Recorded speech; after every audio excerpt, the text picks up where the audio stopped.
Welcome, fellow Biafrans. Thank you so much for joining wherever you are connecting from. I appreciate everybody that have connected. Please, if you join this very broadcast, kindly connect and also share the video in your platform. You can share the broadcast in your WhatsApp group, share it in any group where you belong, share to your family and friends. You can equally share to our enemies. Let them come and hear from us our own views. If they have a superior argument, they can bring it forward. In this very broadcast, as usual, you know, is an interactive section. You are free to come in and add your opinion. You come in and make your own contributions. It's allowed. That is how we interact in this very broadcast. We say our views. But while you are coming in, please kindly make sure that you make your opinion without insulting anybody. You can make your opinion. You can say anything you want to say. You can give your suggestions without an insult to anybody. In this broadcast, you know, we don't come here to blackmail people. We don't come here to fight against people. We don't come here to preach hate speech. Neither do we come here to cause confusion or fight a particular group or promote a particular person. No.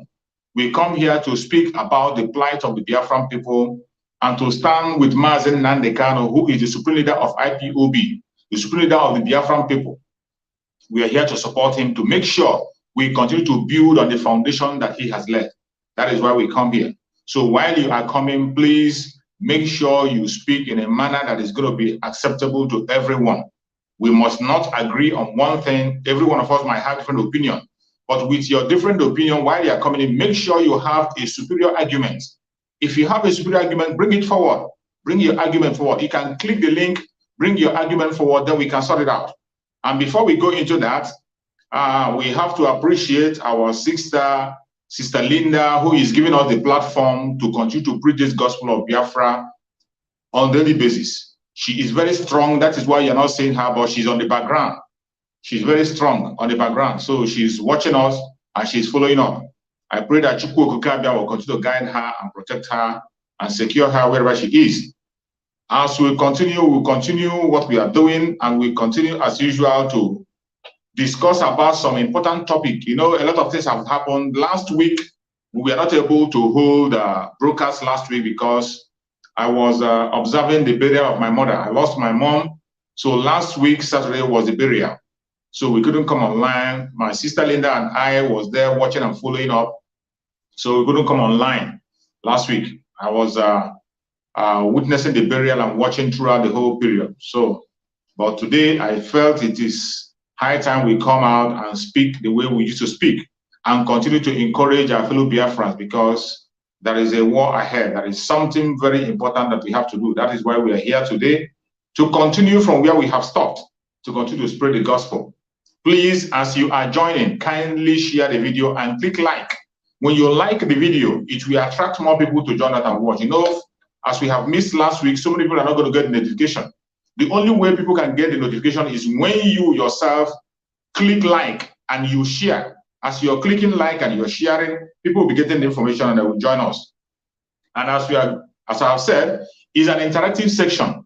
Every one of us can come in and make a contribution. There is a link. You just click the link and my sister Linda is going to bring you in. Then you make your contributions. We are going to discuss on some topic, about 6 topics that we're going to handle. If we are able to handle all the 6 topics, it's okay.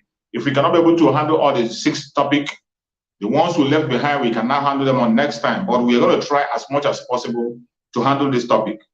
I urge you to join. It is an interactive section. No matter what be your opinion, you can disagree with what I'm saying. If you have a superior argument, just click the link and come on, say what you have to say. We must not be speaking on one voice. Everybody has the right to speak his or her own voice. That is why we're here. We are not here to oppress anybody. Neither are we here to blackmail anybody. It doesn't matter the area you belong. It doesn't matter where you say that. At this point in time, what matters is our freedom. At this point in time, what matters is our freedom. That's the only thing that matters to us. And we continue to talk about our freedom, project the peace of our freedom and the security of our people. That is the most important thing, because we are in a very dangerous time. A very dangerous time. Whether you like it or not, that is the situation. In this very platform, this is not a motivational platform where we come to motivate you and tell you all manner of lies, things that are not real. This is a reality show. What you see is what you get. We tell you exactly the way it is. It might not sound good to your ears, but we cannot try to change the narrative to begin to paint it the way it's going to suit you. We are going to tell you stories the way it is. That is why we're here. One of the major reasons why we come online on a daily basis is to make sure we continue to set the record straight, because you know that the conventional media have been hijacked. The conventional media is in the hand of the caliphate. They are richer. They have the money to pay them. They have all the sponsorship. They have all the connections. Unlike we. For us, we only have Chukwuka and we have our land. And again, on social media, where we can be able to speak. That is where we are speaking. We come here to decimate every lie they bring against Mazen Nandekano. Every lie they bring against Biafra people, every single blackmail against the genuine agitators, we come here to trash them. So while we are trashing them, if you have any superior argument or you do not agree, you click the link and come on and then make your contribution.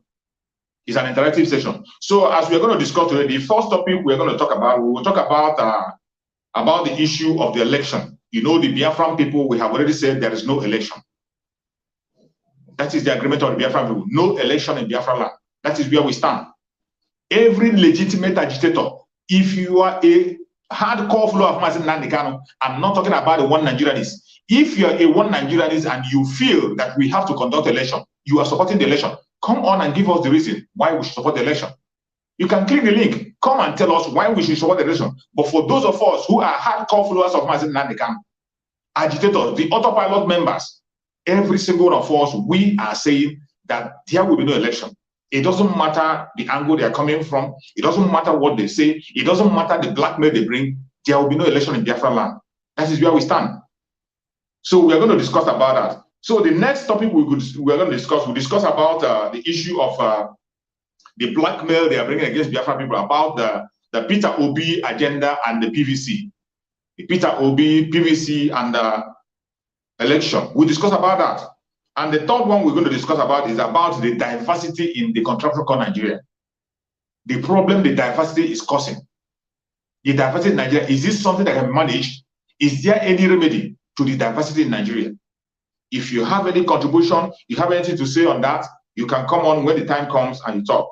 Then the fourth one we're going to talk is about the trending issue you have been hearing. There's something that is going around, people are talking about the case of Eperemadu, the Eperemadu issue. We're going to touch on that, discuss on that, and speak on it. Then the fifth one we're going to talk about, we talk about the blackmailers, those whose own agenda is to blackmail their fellow agitators. Those who are spending their precious time to blackmail their fellow agitators, who they know are fighting the legitimate cause. Every single one of us, our destination is freedom. If our destination is freedom, why must you focus your attention on fighting somebody who you know is genuinely fighting for Biafra?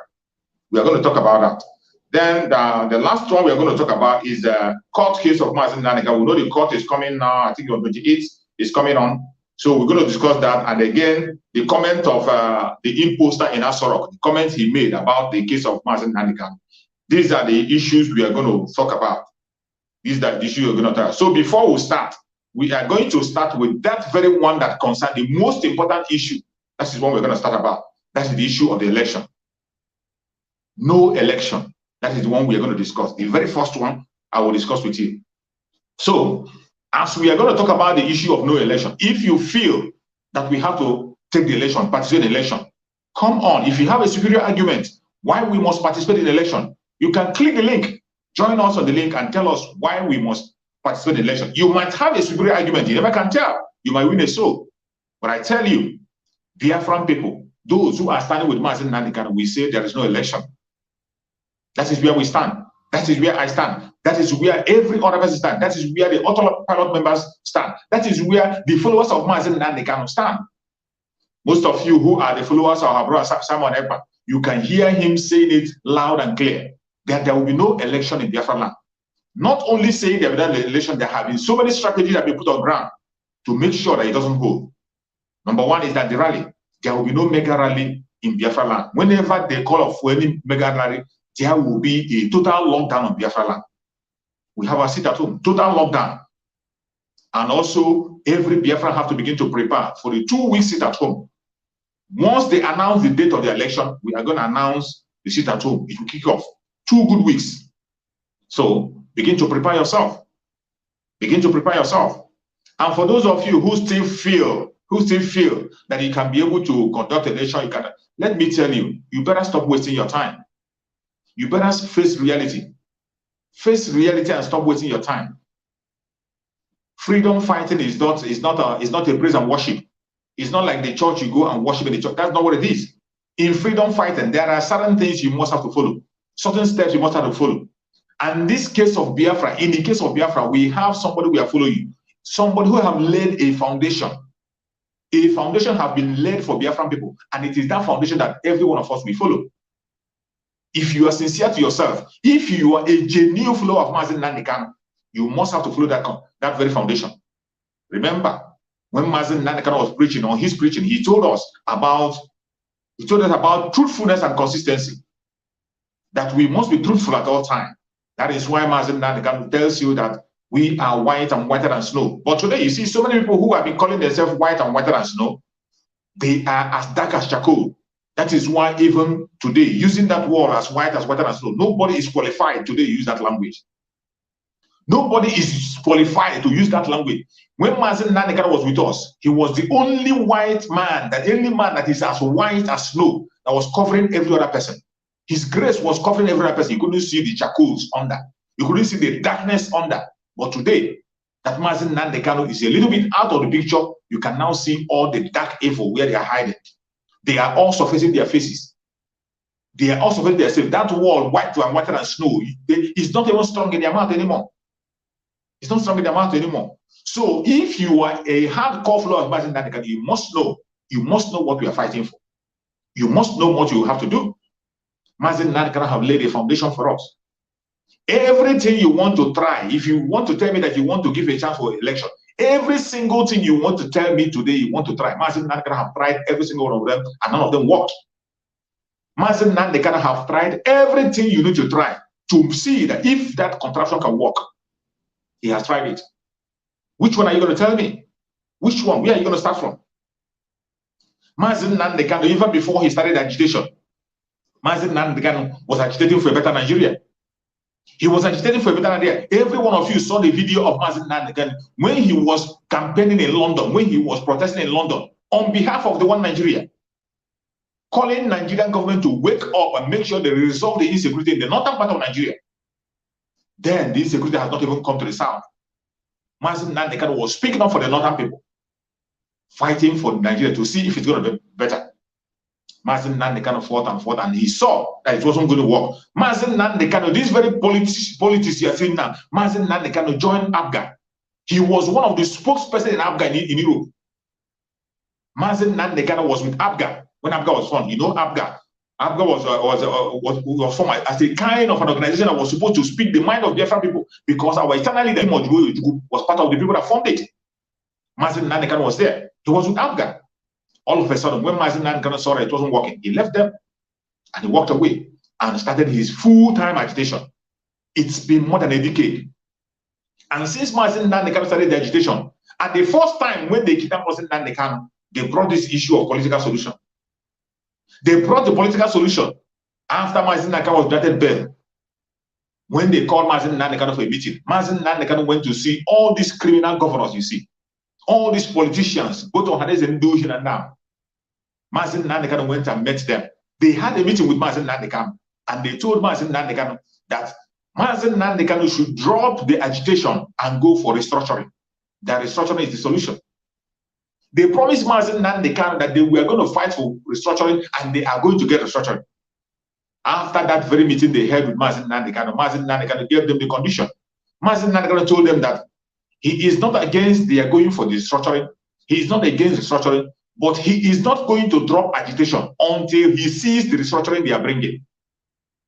That was what Mazen Nnamdi Kanu said. Mazen Nnamdi Kanu said, I am not going to drop agitation. I will continue to agitate until you go and come back.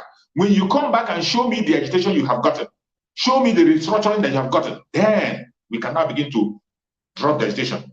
But you cannot tell me to drop what I'm doing when you have nothing to offer. They said, okay, that they're going to go for the restructuring. They left. Instead of these people going for the restructuring, what did they go? They went and organized Python dance. They went and organized the Python dance that brought us to where we are today. They sent the military to go and kill Mazen Nnamdi Kanu. They went to the home of Mazen Nnamdi Kanu to take his life. In the process, 28 men were mowed down. Jack was killed. In the process, the parents of Mazen Nnamdi Kanu lost their life because of that issue. And Chukwu Okeke Abịama secured Mazen Nnamdi Kanu because he has not completed the assignment. And Mazen Nnamdi Kanu left the country. That was how he left. The people who talked about political solution, what they brought was death. And Mazen Nnamdi Kanu left them. Mazen Nnamdi Kanu walked away and he continued the agitation. Mazen Nnamdi Kanu continued the agitation. At a point in time again, they brought their election issue. Remember the first time when Peter Obi contested with this same Atiku Abubakar? It was because of Peter Obi that Mazen Nnamdi Kanu called off that very no election. When they were pushing Mazen Nnamdi Kanu, some people who were not serious, some people who were one Nigerians pretending to be agitators, they pressured Mazen Nnamdi Kanu. They blamed him from east, blamed him from west, blamed him from all angle. They were blaming Mazen Nnamdi Kanu, and Mazen Nnamdi Kanu called off the no election. When Mazen Nnamdi Kanu, it was mainly because of Peter Obi. It was called off. After they conducted that election, there is no doubt anywhere that Atiku and Peter Obi won that election. They won hands down. It was a clear winning. Even a blind man knows that they won that election. But at the end of the day, what happened? To prove Mazen Nnamdi Kanu right, because Mazen Nnamdi Kanu said that Nigeria can never work. He knows that he can never work. He has given them that opportunity. What happened? The INEC decided to rig the election against Peter Obi and Atiku. They rigged the election against Peter Obi and Atiku. They rigged it. Atiku, being a Fulani man, he could not pursue the case in court because, after all, it is his brother. In the court, this same man that is your INEC chairman today was asking court, go and bring your server where you store the number of voters that voted. Go and bring the result from your server. After people have already gotten the information from their server that Atiku and Peter Obi won the election, INEC denied and said they don't have any server. INEC said that they do not have server. That was how the case ended. Atiku Abubakar could not pursue the case. And they promised him 2023 for compensation. That is what brought us to where we are today. That is what brought us to where we are today, 2023. And while they were coming, Mazen Nnamdi Kanu already have decreed and said he has given them the last chance that he will never ever participate in anything that has to do with election. Mazen Nnamdi Kanu draw a line. So many of you have forgotten. There was a time Mazen Nnamdi Kanu made a broadcast and he said that the dragon flag has been raised. And that dragon flag will not come down until Biafra comes. Mazen Nnamdi Kanu made that statement. But eventually, so many of you have forgotten. This was the statement that Mazen Nnamdi Kanu made and promised that we cannot participate in any election and we will never trust these politicians anymore. All of a sudden, the Anambra State election come. They came with their propaganda. They came with their propaganda in order to destroy IPOB, in order to destroy the struggle. They went and brought, what do you call him? The Anambra State governor. When they brought that man, the only reason why they brought him was because they saw him, he was somehow speaking on behalf of Biafrans in the past. They thought that when they use him, then Biafrans will now lose their control and Biafra will now begin to follow him. They brought him as a propaganda against Biafra. Those of us that are the followers of Mazen Nnamdi Kanu, who knows what Mazen Nnamdi Kanu wants or what Mazen Nnamdi Kanu would do if he was outside? We continue to say there is no election in Anambra State. I preached it until the last day. My brother Simon Ekpa preached it. So many agitators in autopilot. We said there will be no election in Anambra State. We were speaking, and some people who are one Nigerians pretending to be agitators, pretending to be flag farmers in Nandikam, they decided to join the election. They had the election. After the election, that same man they called the Messiah, his first attempt was to make sure he destroyed the struggle. His first attack was against what Mazen Nandikam is standing for. The person they say that was going to facilitate the release of Mazen Nandikam, he came out. He didn't even speak about Mazen Nandikam in his speech. In his opening speech, he never mentioned about Mazen Nandikam. It took him time. He never talked about it. The first statement he was making was to stop the sit at home that was meant to release Mazen Nandikam. He started to destroy it. He tried and tried all he could. It couldn't work for him. When they saw that he's not making the headway, they connived together again and planned another step to go to Mazen Nandikam and take a picture. He went and paid his fake visit to Mazen Nandikam. After paying that fake visit, they brought many kinds of clothes, different clothes, and show us. Mazen Nandikam, that we know that his lawyers have said that they have refused him from changing clothes. Even the clothes was taken to court. In the court, the judge handed the clothes to the DSS. See, they refused Mazen Nandikam for changing clothes. All of a sudden, because of their blackmail, they decided to change the clothes to take picture to deceive us. But we know what we are doing. We cannot be deceived, and we cannot be pushed aside. After that picture was taken, Mazen Nandikam, being whom he is, he came to the next court to tell us that he didn't.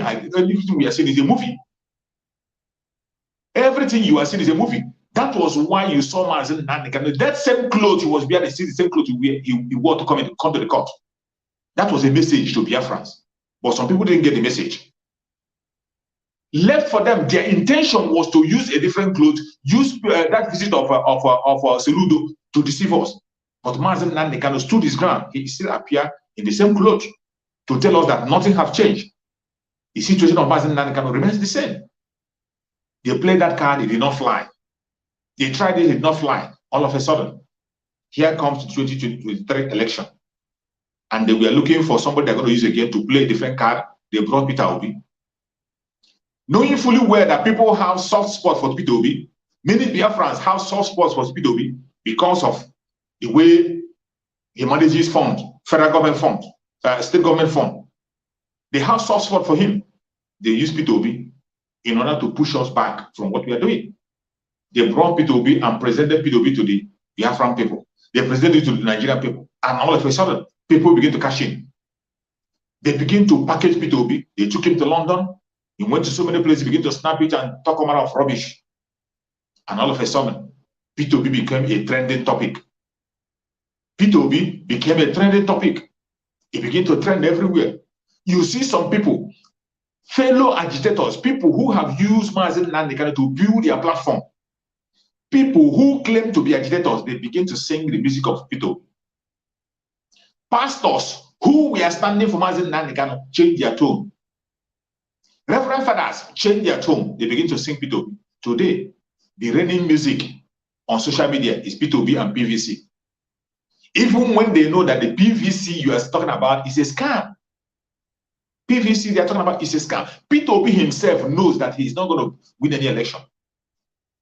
He knows very well that he's just there to distract the struggle. But Biafran people cannot be distracted. It doesn't matter. And I'm telling you, if you are watching this very broadcast, you're a Biafran, you're watching the broadcast, don't be distracted with any people, the number of people you see going to take PVC. Always have at the back of your mind that there will never be any time you will have 100% compliance. There are still some people who are one Nigerianists, even in Biafra land. There are still some Biafrans who are benefiting from this very evil. Either their uncle is a local government chairman, or their uncle is trying to contest for a local government chairman, or their senator is their relative, senator is their in-law. This group of people who are eating from the purse of the senators and others, these people will always go out and play the card of the one Nigeria. They will always, it doesn't matter how you try to stop them, they will always come to play that card of one Nigeria. This set of people are still there. So when we begin to see all those kind of people, don't get distracted. They will always be there. Do not get distracted. And when you see the people who are taking this very PVC, just as my brother Samuel explained yesterday, so many of them are not taking that PVC to go and vote. So don't get worked up. Don't get worked up and begin to change your tone or begin to demoralize yourself or begin to change your tone and begin to sing a different music. If you are an ardent follower of Martin Nandekam, stand firm and stand where you are. Consistency is the key. Thank you, my brother Eramos. Thank you so much for joining. I appreciate you. I appreciate you. Thank you so much for joining. As you are joining, the topic we are talking about, the first topic, we are still on the first topic, which is no election. No election. Encouraging our Biafran people that there will be no election. If anybody feels there is a reason for us to conduct the election or why we should participate in the election, let the person come out and speak. So, my brother Eramos, feel free to add your opinion as usual. You're welcome.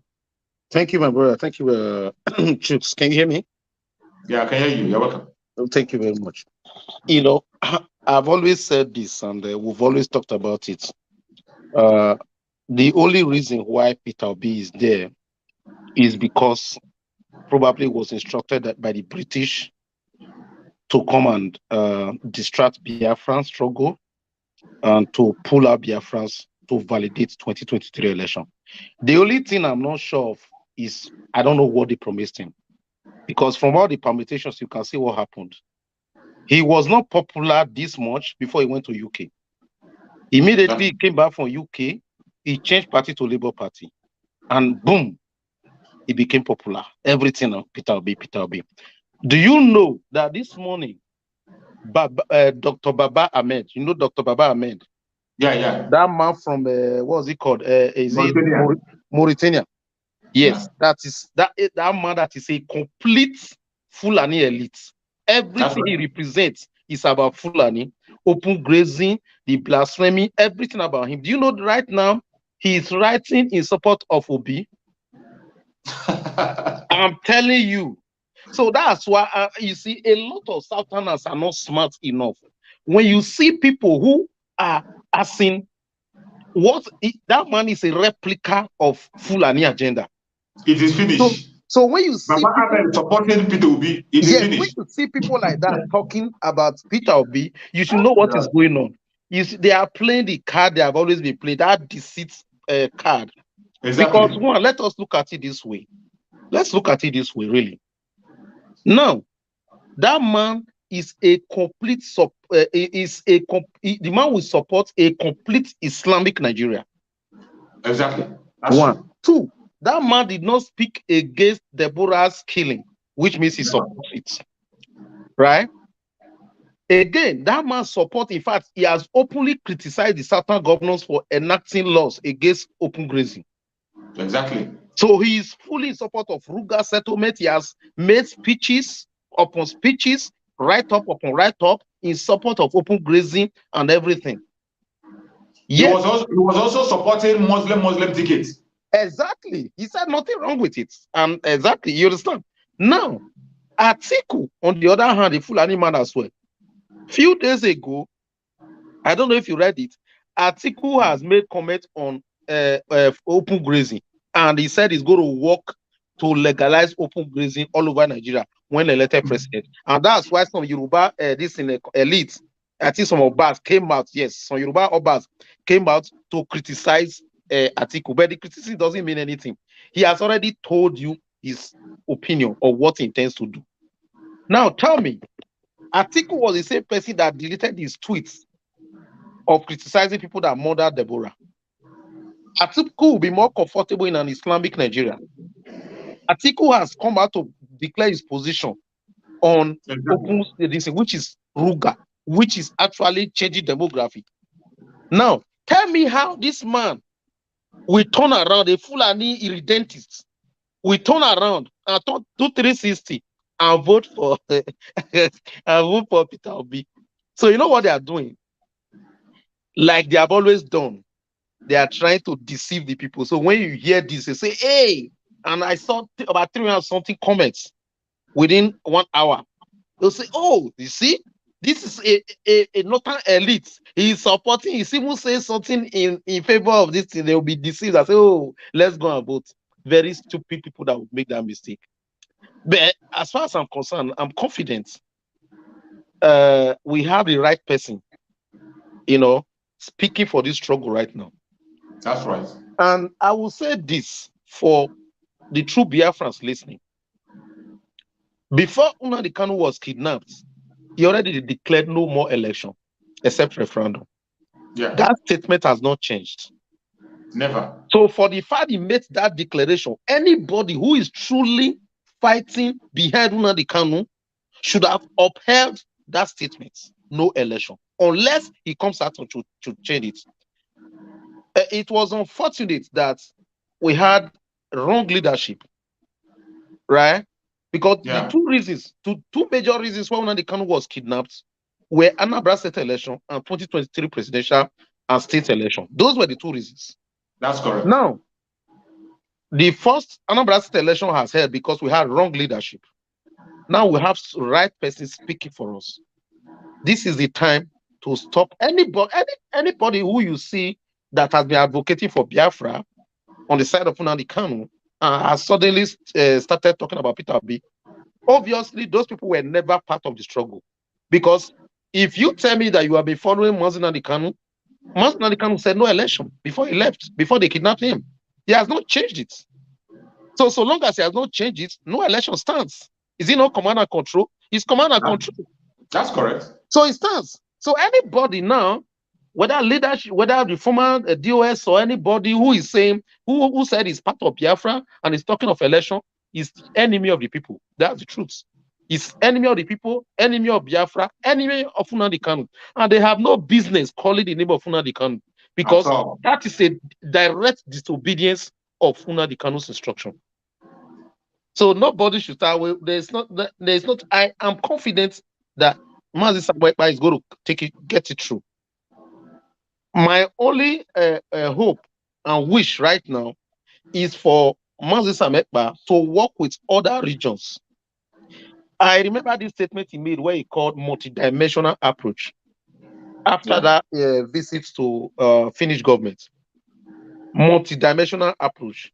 And I when he was speaking with the Finnish president or so, I remember he made a statement of that it's not just about Biafra, that they are killing Christians all over the south and even northern Nigeria, which is the right way. Because at the end of the day, what we actually want is we still have some time before the 2023 election. I want to see a situation where some ethnic groups, apart from the Biafrans, and even those ones that say they are coastal region, it doesn't matter. What we just want is the disintegration of Nigeria, and any ethnic regions that want to form their own country can form their own country and exist. Let them start agitating. That's what we want. And I want to point out this. You know Ankyo Briggs. Yeah. I had a chat with Ankyo Briggs. I had a conversation with her. Yeah.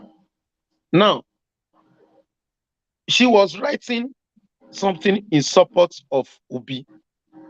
And what she was writing on her wall page was basically that people are saying, where is the structure? She was not trying to explain. Then I now chatted her up. I sent her a detailed message with respect anyway. And because I told her that I've been following you, I know your antecedents. I know what you have said so far. I'm wondering what has changed now suddenly. You understand? And she had to respond to me. If you see in fact, I think it would be nice. I read my own post to her and her response to me. You understand what is going on. Because if you listen, if I read it to you, you will see what is going on. She actually does not even support election in 2023.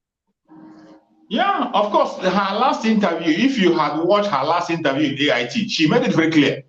She made it very, very clear. She made it very clear that she's not in support of the election. And she was even saying that even people who were sitting on the fence before, not talking about self-determination, that everybody today, all they want is self-determination, nothing like election. You see why people should always read in between the lines. Because under her post, what she wrote was supporting Peter Obi. And everybody who commented on that this thing was reading that this thing, were happy with the support of Peter Obi. And that would lead them to voting. But inside her mind, she wasn't really supporting election. let me read it to you, because what she told me was that she is supporting the youth. That what the youth wants is what she's just saying. But for her, she does not really believe in the election. You can hear me, right? Yeah, I can hear you. Okay, just give me 1 minute, just 1 minute. I'll pull it up and read it to you. All right. It's just a situation that people have to. It's a distraction. A distraction. Yeah, it's a distraction. They know what they are doing. They know what they are doing. They know very well. They know very well. Okay, that is why we are talking about mental toughness. If we are, not mentally tough, we can't overcome this war. Now, just listen to what I sent to her, right? I said, Mommy, I am a youth. With all the experience and knowledge you have about how Nigeria is structured and the hidden agenda, are you willing to encourage the youths to gamble with their lives and go into these 2023 elections, even when you know it is a dead end? You should be encouraging the Southern youth right now to go for self-determination.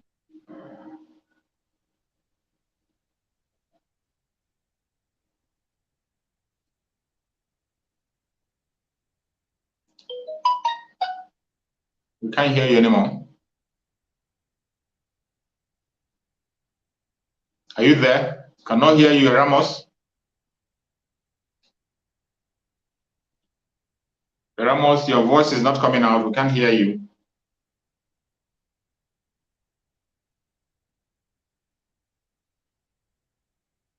Are you there, Ramos? We cannot hear you.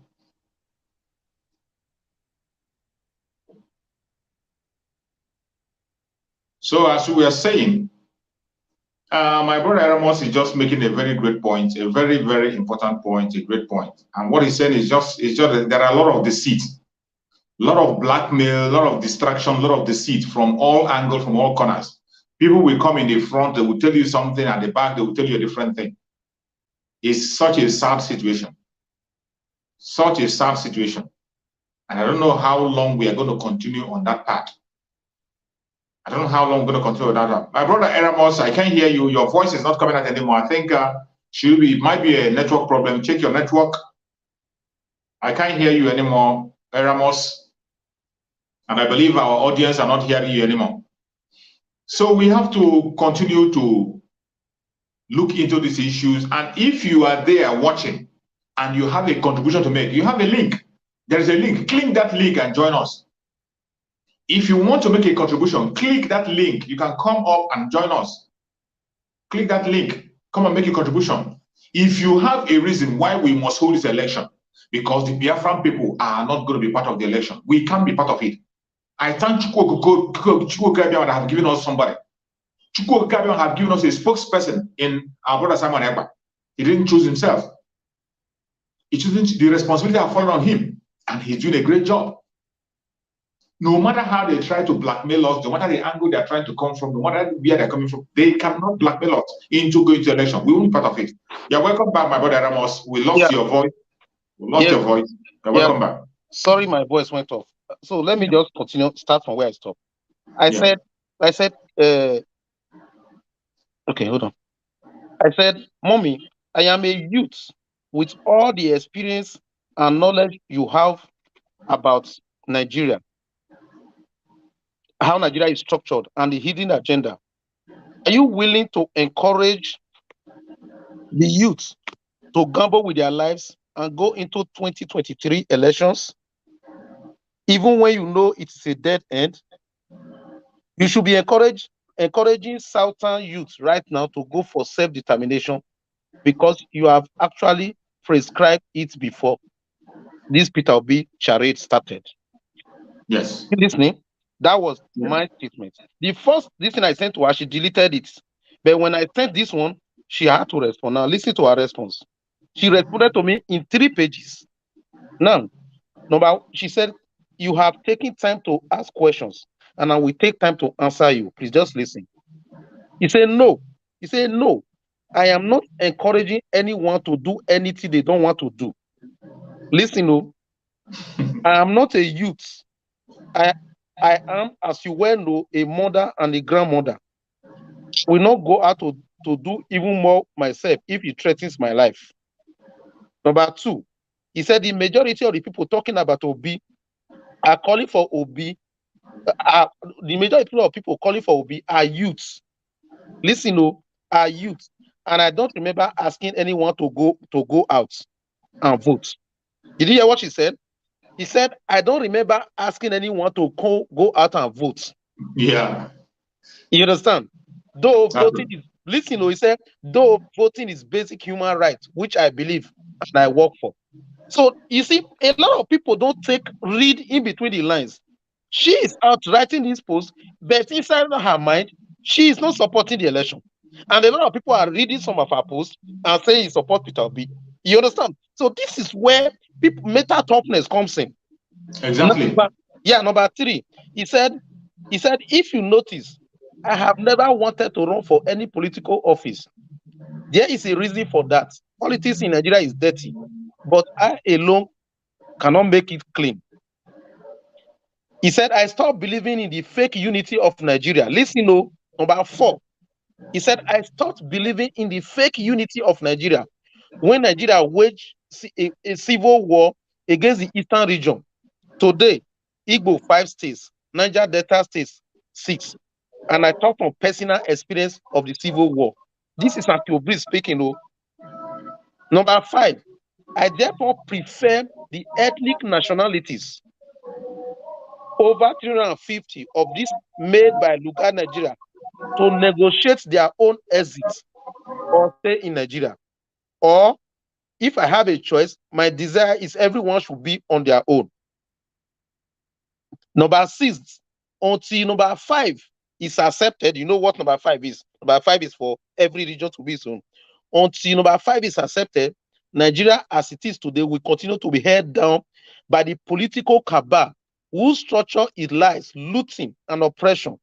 I am not responsible for the mess of Nigeria is in, and I am doing my bit by sharing my thoughts and desires on my page, wall, and all social media handles, radio, TV, and print media.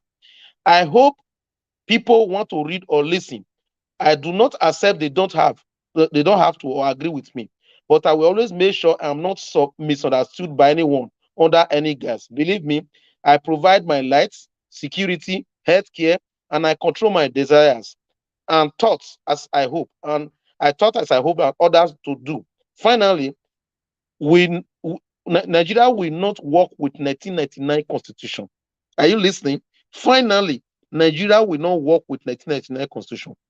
But each, okay, listen, but each of us must make our own choices. But each of us must make our own choices. Experience account for a lot in life, especially between youths and adults. I do hope I have clarified my position enough to know that I can never make you do what you don't want to do. Thanks, and Q Briggs. Now, you see that write-up, a detailed write-up. A lot of people will read that and will not even understand what is going on there. I think you can decipher what she's trying to say. You can see what she's trying to say. She does not support the election. But in the write-up that she was writing, she was busy writing something to support Peter Obi, saying that people they say, and she knows that this election Peter Obi can win, because if you read my statement, the comment I sent to her, I told her that why is she encouraging youth to support Peter Obi when she knows that this thing is a dead end? Exactly. You see, this revelation you made now is a very wonderful revelation. And this is what so many of those people who call themselves politicians, these organized people, this is the game they are playing. These people deep down in their heart knows the truth. Yeah. They know. Even Peter Obi himself knows that he's going nowhere. Peter Obi himself knows that he's not going to win the election. He knows. So that's the truth. He knows. In fact, they will never see the truth. But the painful part is that we that call ourselves youths, you see the youth playing into this very blackmail. They play into it. They play into this blackmail. None of them have that mental toughness to be able to decide what is right and what is good for themselves. Going on? You allow these people to decide for you. What is going on to Survivor, right? The first comment I sent that she deleted, one of the questions I asked her was, I asked her, are you scared? Probably that was why she deleted the comment, and that is the truth. She's scared. You just hit the nail at the head. You told her directly. Yes, that was why she deleted it. And let me tell you, that is exactly what is going on with majority of the youths you see in Biafra and in Southern Nigeria today. They are just scared. They are looking for the quickest opportunity and the quickest way. Yeah, they are afraid of unknown. Exactly. Not knowing that this one they are doing is even a war. It will cause more catastrophe. Of course. You understand? They are scared. I'm telling you the truth. What is the election will cause more damage, cause more death, cause more destruction. Yes. Than any other thing you can ask for. Yes. So it's just they are scared, and that's the truth. If you read that statement she wrote, you will see that she's scared. She's scared because she's scared. It's obvious. She's scared. She says she's supporting the youth to do what the youth want. So you are an elder.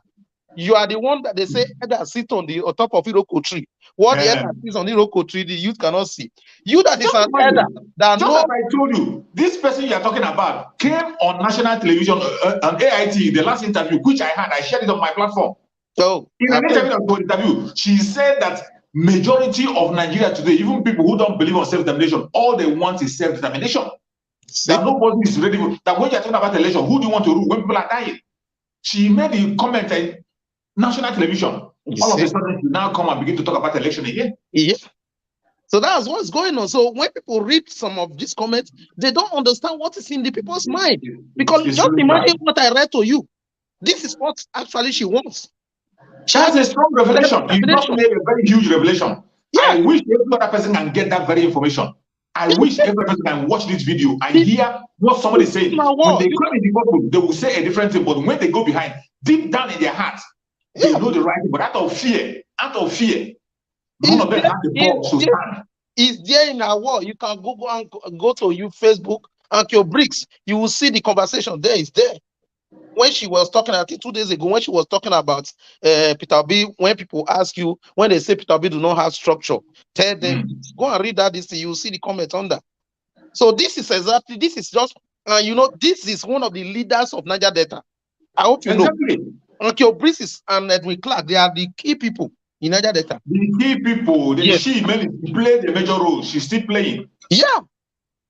So that's what I said. These are the people you should tell the youths, because eventually I responded to her.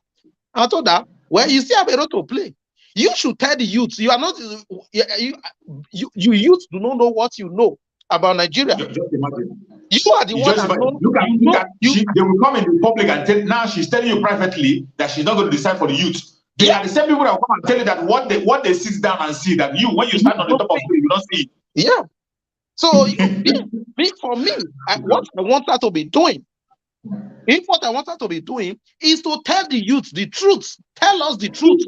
To know the truth. Because you experienced the civil war. Because in the message you could see, she wrote about it. You experienced the civil war. You remember she talked about the pain, her pain of that civil war that they killed, and people only have 5 states. You understand? She said it in that write-up. Tell the youth the truth, what the youth need to know to make the right decision. Don't encourage them to go into the election. Say you are supporting them because the youth want this. When the youth have not read books, they didn't go through the history. They don't know what is going on. They don't know the plan. And you know, you are in a privileged position to know all of this, the plan of these people. So why don't you tell the youth the truth? How many years do we have to live in this life? I wonder. Our unborn generation to suffer. You know, we leave our unborn generation to suffer because of the decision we refuse to make at this point. Because if 2023 election is to take place in Nigeria, I am telling you, Atiku will be the next president. There is nothing like election. Undoubtedly. You see, that's why most of the time when I think about Mazen Nnamdi Kanu, I begin to shed tears. Mazen Nnamdi Kanu, anybody that Mazen Nnamdi Kanu points hand and tell you this person, beware of that person, be careful with that very person. You see somebody like Apaya Adebanjo that Mazen Nnamdi Kanu praise. This is the only elder that I have seen that will come in the public and make a case for Mazen Nnamdi Kanu. The only elder I have seen in several occasions that made a case openly for Mazen Nnamdi Kanu. These people are close to their grave, they are still scared. And when he's talking about this Fulani Caliphate, Pa'ai will tell them to their face what they are planning. He said that they are not ready to lose power. They are not ready. They are not ready to give power to anybody. You know, if you see the comments, people were commenting on this Dr. Baba Ahmed. I was so shocked. I'm still shocked to my bone marrow. Just imagine somebody like that man that you know that is a fundamentalist. That man, the whole a hardcore Fulani man. A Mauritanian who wants to take over Nigeria. But these are the people he is part of the people who are inviting the Fulani from all over the world to come and be in Nigeria. Yes, now in fact, he is the arrowhead. He is one of the arrowhead that is working on this Islamic agenda. Oh, so you think people, you think somebody like Baba Ahmed will wake up one day. We support a genuine candidate. Yes, not just an Igbo person. You think that man will support a genuine indigenous person in that contract for Nigeria? I just saw a lot of comments on Igbere TV. When you see the comments, man, this is why the Fulanis have been oppressing us. I'm telling you, the Southerners are not, a lot of Southerners are not really, they are educated, they are not enlightened. I'm telling you the truth. At all. Because, in fact, I was forced to comment. I said, okay, are you able taking research of who Baba Ahmed is? Before you comment, first of all, go and research who is Baba Ahmed, Dr. Baba Ahmed. Go through all his Facebook, all his posts. Listen to his speeches. Then you will know who this man is. Somebody he has an inbuilt. If you go and check the most dangerous and violent Fulani people, they are from Mauritania. From Mauritania, they are the most dangerous. They built this thing over the years. So you just think suddenly, Baba Ahmed, when you see Baba Ahmed suddenly supporting Obi, run, just run for your life. Because they know what they are doing. They just want to push you into the election. But you see what happened to Wike? That will be a tip of the iceberg. At the last minute, Kwankwaso will just, Kwankwaso will just shift. He will just shift. That's the end. His best friend, though, that he has gone to his state to donate millions every time. That even Nnamdi Kanu told us that Wike is this guy is his boyfriend. Imagine at the last minute. At the last minute. When he knew that he couldn't do it, he couldn't buy any votes again. Because what they do is buy delegates. At that last minute, he just shifted. And that was the end. And that's exactly what they are planning. That's why some of these northern elites, these Fulani redentists, are coming out to be talking about Obi, so that people will not say, hey, it's not just only South. People are saying only South. Even the North, there is a revolution. In fact, the language he used was, there is a revolution, Obi revolution. That was the language he used. So when you now say, oh, Obi is just South, they will say, hey, did you hear Baba Ahmed of North? Those are the people that hold the North. Strong deception. Yes, those are people that hold the North. They are saying, God. Well, I know that I'm happy that right now, for now, I do believe that we have the right person leading. That's the only job we have. That's the only job we have. Yes. Don't have given us somebody to speak for us. Yes. Somebody who is standing ground. And so many Biafrans are still standing with him. Yes. So many Biafrans are standing with him, unshakable. Yes. And I believe that a lot of things will happen before even the end of this year. And those things that are going to happen are going to change a lot of things. And a lot of people who are talking about Peter Obi now will see the need why there shouldn't be, nobody should be talking about election. Right now, everybody should be supporting their indigenous people to say, okay, we want a breakaway. At the end of the day, when we break away, we cannot decide to say, okay, are we aligning culture? Are we aligning the value system? Okay, let us join back together. So, we can do that. We can form as many countries as possible. At the end of the day, we'll now check which of us align, and we can decide to merge. And those ones are and that brings us to the next topic when we talk about the issue of diversity, the diversity in Nigeria, how dangerous the Nigerian diversity is. And I'm bringing this topic because of there's a video that came online within some days ago, where one of the human rights lawyers dressed with his native attire to go to the court to prove some points. You see, when I saw the video, I was really moved. I said we have to talk about it. The kind of diversity we have in Nigeria, is there any way in somebody's dream, how can somebody with his normal sense be thinking that Nigeria can be able to function the way it is? Now, thank you for bringing that topic up. And again, let me just say this for the listeners. The reason why that man dressed like that was just to make a point. Exactly, I know. The Islamatization of Nigeria is almost 100% right now. Almost 100% complete. And Yes. people are sleeping, Yes. including the so-called Christians. Yes, because now, sleeping and snoring. Yes, now they have a precedence case in Lagos. So, which means that any state in Nigeria, any Muslim from any state in Nigeria can actually go to court and take that case and use that case as a precedence, and they will win the case because Supreme Court has already made a decision. So, which means that as far as I'm concerned right now, in the entire Nigeria, every public school, right, can use hijab. Hijab. Yes. That's an Islamic country already.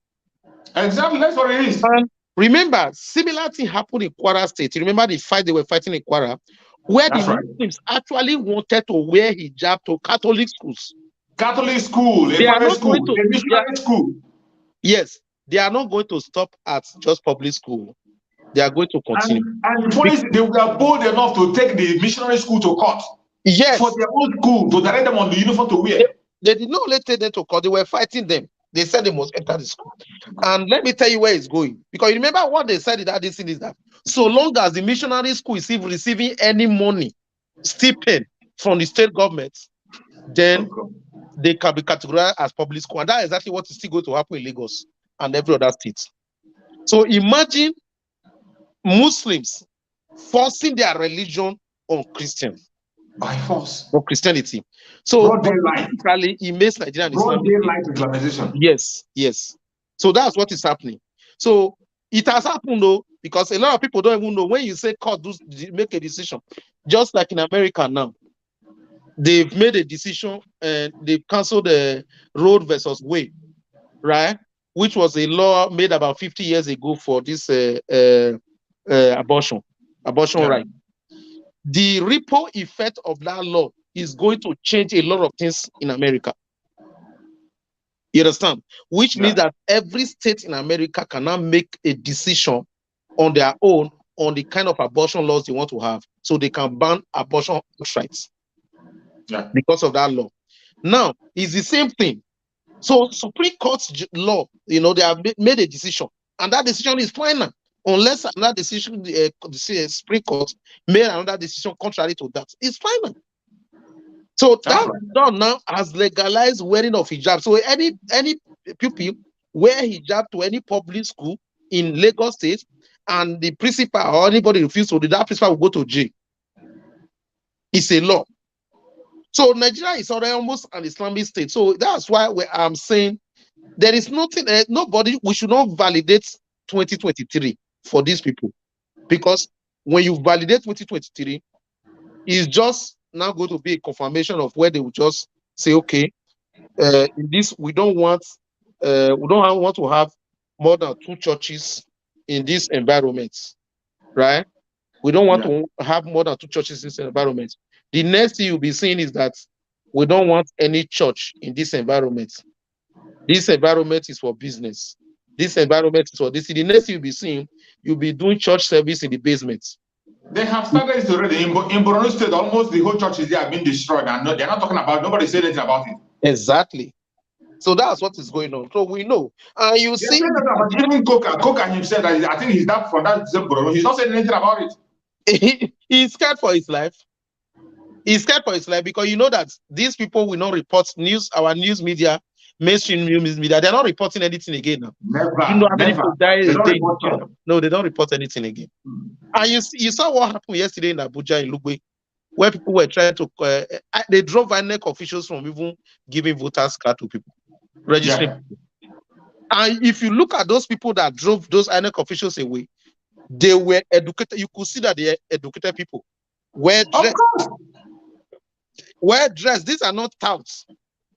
You understand? So this could happen just during registration. And in Abuja, the Federal Capital Territory. Now you tell me how an Igbo man living in Kano or living in Kano will vote. They will Thank you, cut my off your brother. neck. How you will vote? They will cut off your neck. This is just registration. Oh, it's not even the voting, just registration. They are just giving them. Registration is so difficult for you to register. They are making it difficult. They are even calling talks to come and beat you up because you want to register. Then when you come to vote, what will become the result? Even the INEC officials just pack their load. Say, moto, all of them, they run away. So the same thing, if they come to those INEC officials and say, announce this result, they will announce it. They will out of fear. Because nobody that will protect you. You know that number one, the military are not there to protect you. The military are there to protect the Fulani interest. The military are not the Boko Haram. It's still part of the Fulani. So the police will not protect you. The news media you see there, you know that they will not report it. And you are an worker. They say, may you report this. You not go report her. You will report her because news media will not, even though they are covering you, they will not show it. So why will you go and sacrifice your life for this thing?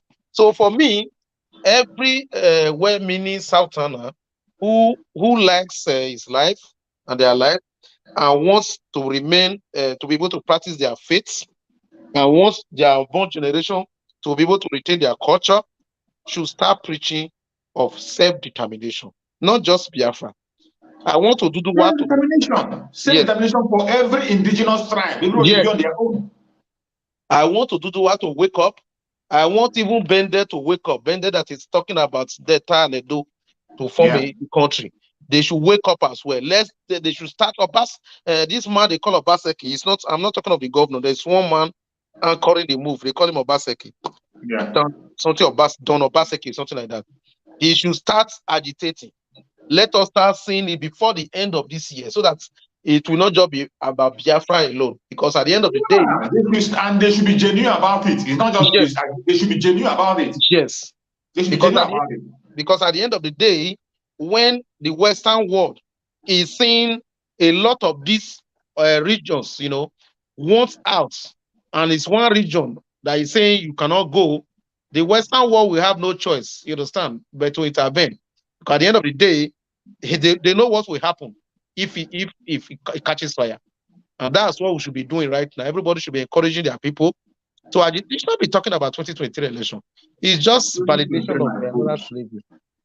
So that's just the truth. And Nigeria is already an Islamic country. Unless we are comfortable to remain in an Islamic country, then you should go and vote in 2023.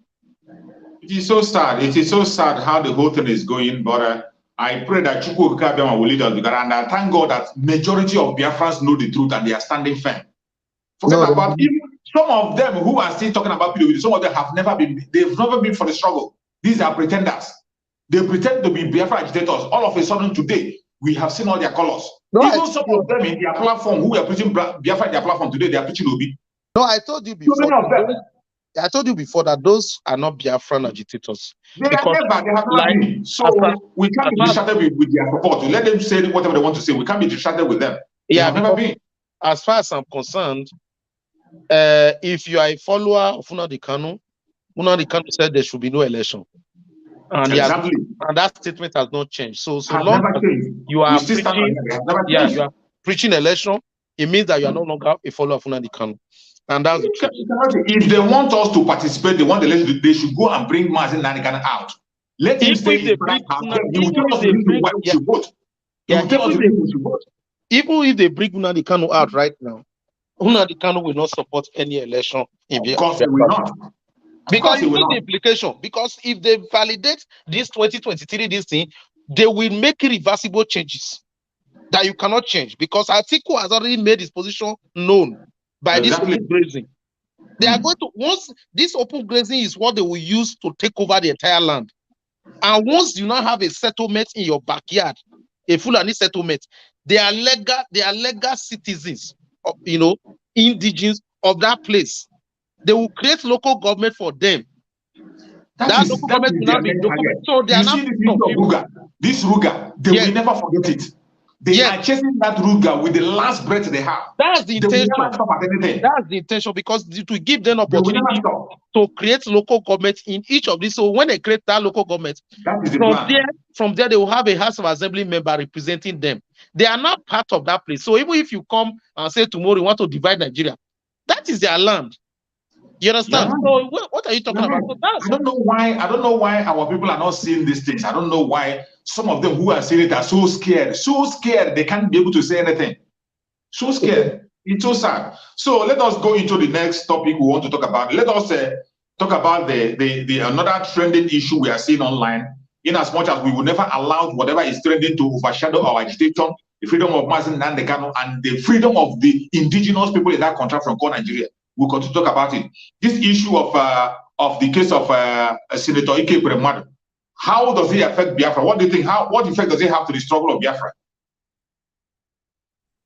As far as I'm concerned, the issue of Ekuremadu, I would say it has no effect to the struggle. For me, I don't see any effect to the struggle. It's unfortunate for him. It's unfortunate and fortunate that he was caught. Let me put it that way. You see, this is a case of, for me, let me tell you what I believe happened there. Let me be frank with you. What I believe happened there is a case of, I believe they made arrangement with that boy. They actually made agreement with that boy. But maybe along the line, probably there was no match or something changed. And the boy decided the people advised him to file asylum, right? And to file asylum, you need some information to file asylum, maybe on that age and a lot of that. And he has to say that. But that is not relevant. What is relevant is, first of all, I'm going to ask, Ekuremadu has 4 children. He himself is there and the wife is there. So none of them have extra kidney. So Ekuremadu does not have extra kidney to give. The wife does not have extra kidney. It does not match.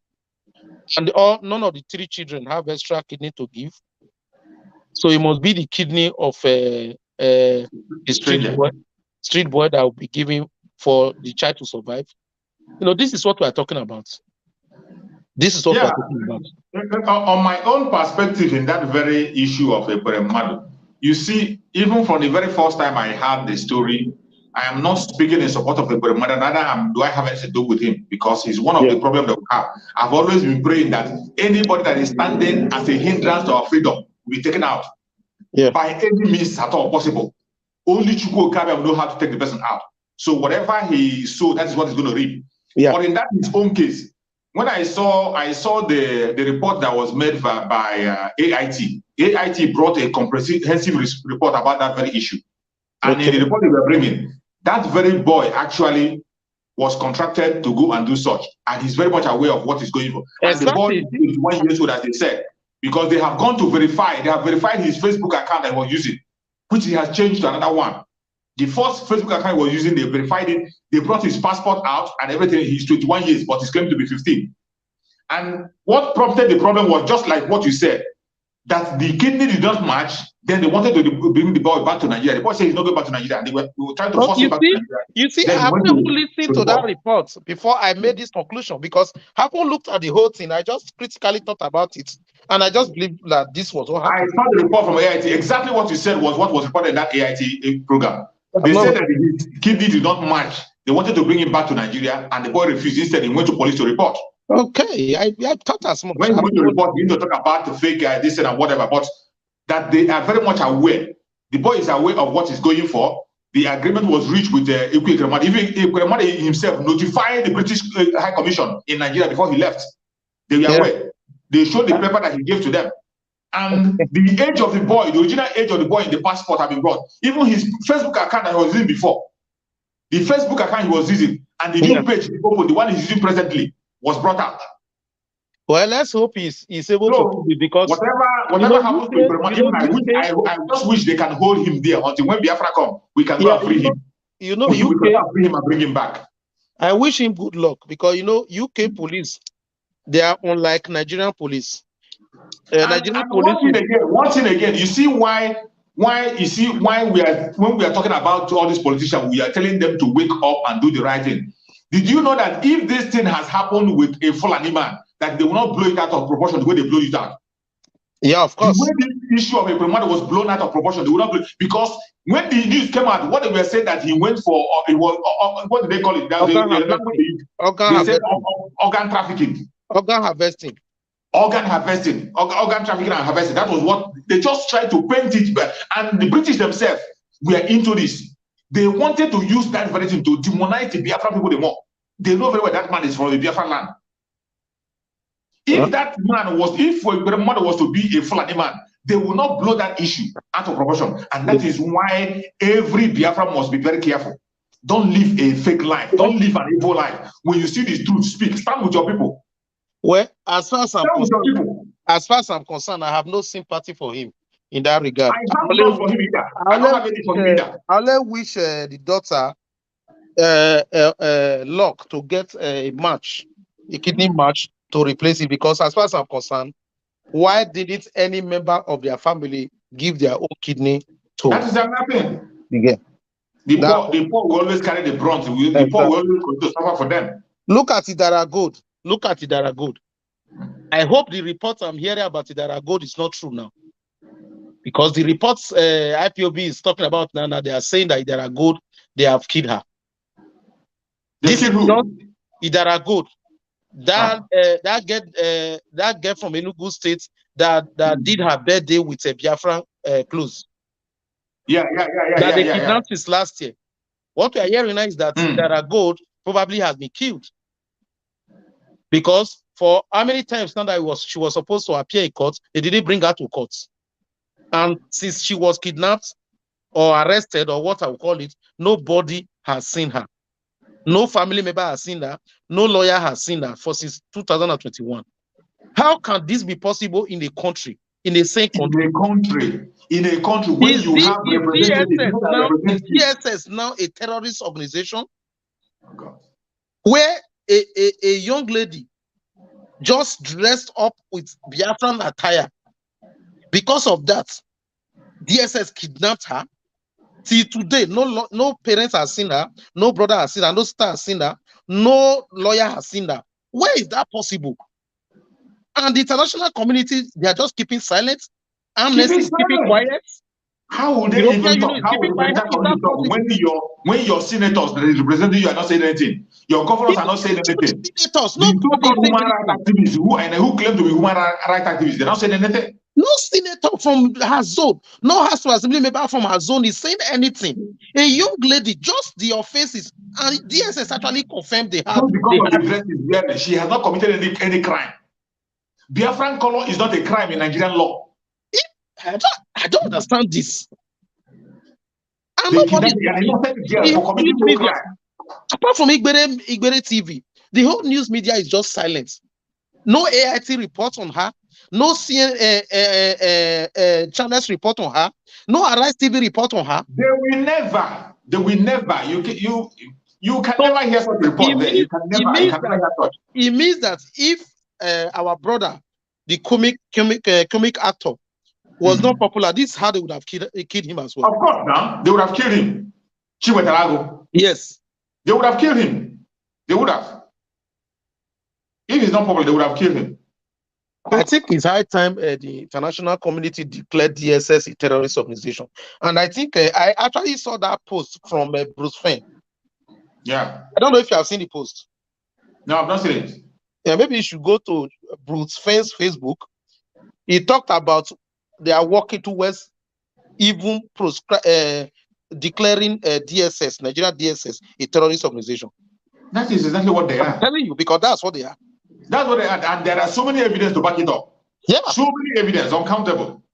Because right now, every NGO, every news media should have been asking federal government, where is it that are good?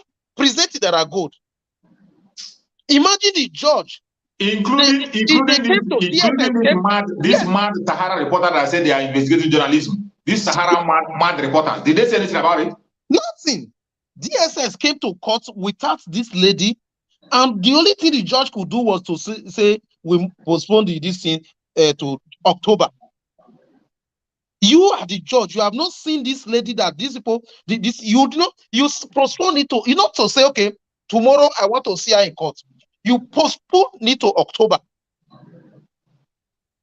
Is the judge? It's like now the judge is, in fact, anybody talking about election in southern Nigeria is not fit to be. I don't even know what to call them. I can't understand how you be supporting election of a country that is rigged against you. Election that already been rigged against you. A system that is rigged against you to kill you and destroy you. A country where the chief justice of the federation is a Sharia court judge. Is that not an Islamic country? Even when some Westerners are looking at Christians in Nigeria or other people agitating and saying, hey, we don't want this country to be an Islamic country, they will just be laughing at us and say, this is very stupid. Go and check the whole people representing Nigeria internationally. How many of them are Christians? They will just be laughing at us. Say, how many of them? You have a Sharia court judge that didn't go to law school as your chief justice, and you are saying you don't want to be an Islamic country. You are already an Islamic country. Which policies are going to be coming out? You see that last judgment that they just did, granting hijab. That's the kind of judgment you'll be seeing now. From exactly. Thank you, my brother. It's so sad. It's so sad, the situation, and we must have to continue to sensitize our people, and people have to really wake up, because this is not a joking matter. It's not a joking matter. And this now will take us into another topic where some people who supposed to be agitators, supposed to be talking about reasonable things, are spending their time on castigating Brother Simon Ekpa. You can see some of them, many of them now, when you go to their topic, they will spend time analyzing Simon Ekpa video instead of spending that time to analyze the Fulani, analyze the people that are killing them. They spend their precious time to begin to talk about somebody who is doing a legitimate thing, somebody who is acting and doing something that people are seeing. You're fighting him. My brother, you see many of them now. Many of them are changing 360 degrees. There is one I saw his video. That he made. That he said that now it's like he's that Simon Ekpa is now much better than the people that we forgot already. I know who you are talking about. There is another one that said he's going to commit suicide instead of him to. I don't mention the name. They are inconsequential. I don't mention them. But you see, all of them, most of them are repenting. Some of them have not come out in the open to say anything. It's out of shame. Out of shame. No, we are in the right. Sam Ekpa is in the right direction. He's in the right direction. Yeah. So what is and he remains in the right direction. Yeah. What is? I think this bringing up this issue is very important, and I want to use this opportunity to advise Sam Ekpa. A lot of people are going to be coming in right now to join, right? Because some of these, they are so-called illiterates, they call leaders. They have seen what they really are, their true colors. But my advice to Sam Ekpa is accept them, put them in a bay, as in a gap, a big distance. You don't need 100 million people to get Biafra.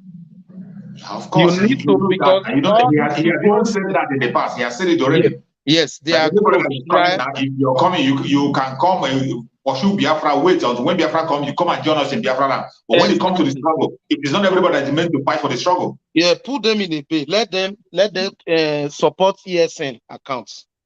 Let them do all of that. But when it comes to decision making, in our caucus, every decision making, they should never be part of it. Keep them out of it. Keep them completely out of it. Number one, they are not even ready. You see, when I sometimes I wonder when I listen to some of these people. Sometimes when I'm bored, I'll just go to their wall and say, let me even sing. I can't listen sometimes to about 5 minutes or 10 minutes of what they say. You see, bunch of illiterates, and that's why I say Mazuna Nikano is a very, very smart man. I don't know how he could work with these people. I cannot work with these people. I can never. I don't know how he was able to use these people to. You see what happened in that very issue. You see this very struggle. Some people don't know that the struggle of Biafra is stage by stage. When the agitation was on the stage of making noise, creating awareness, Mazi Nnamdi Kanu allowed everybody. As long as you can be able to come to your platform and shout to Biafra, Biafra, Biafra, continue to shout, you're allowed. But Biafra have gone away from that stage now. The state that Biafra is now is in the stage where you have intelligent people acting. You say a word and back it up with evidence. That is the stage you are. If you're making an exposition, you expose something with facts, not blackmail. The time of blackmail has passed. When this agitation was on the side of blackmail to push out the propaganda that will bring Biafra to the limelight, that was when all these idiots were allowed. They were allowed, make your noise, and they have played their role. I used to say that to them, thank you very much. You have played your own role. This time around, allow the people who are supposed to play their role, play their own role. We have passed that stage. The state that we are now, the intelligent people have to take over.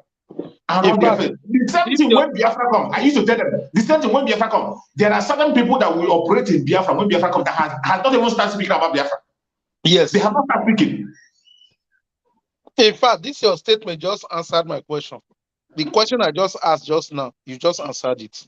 Because that's true. I agree with you 100%. Because at the country, like, you see,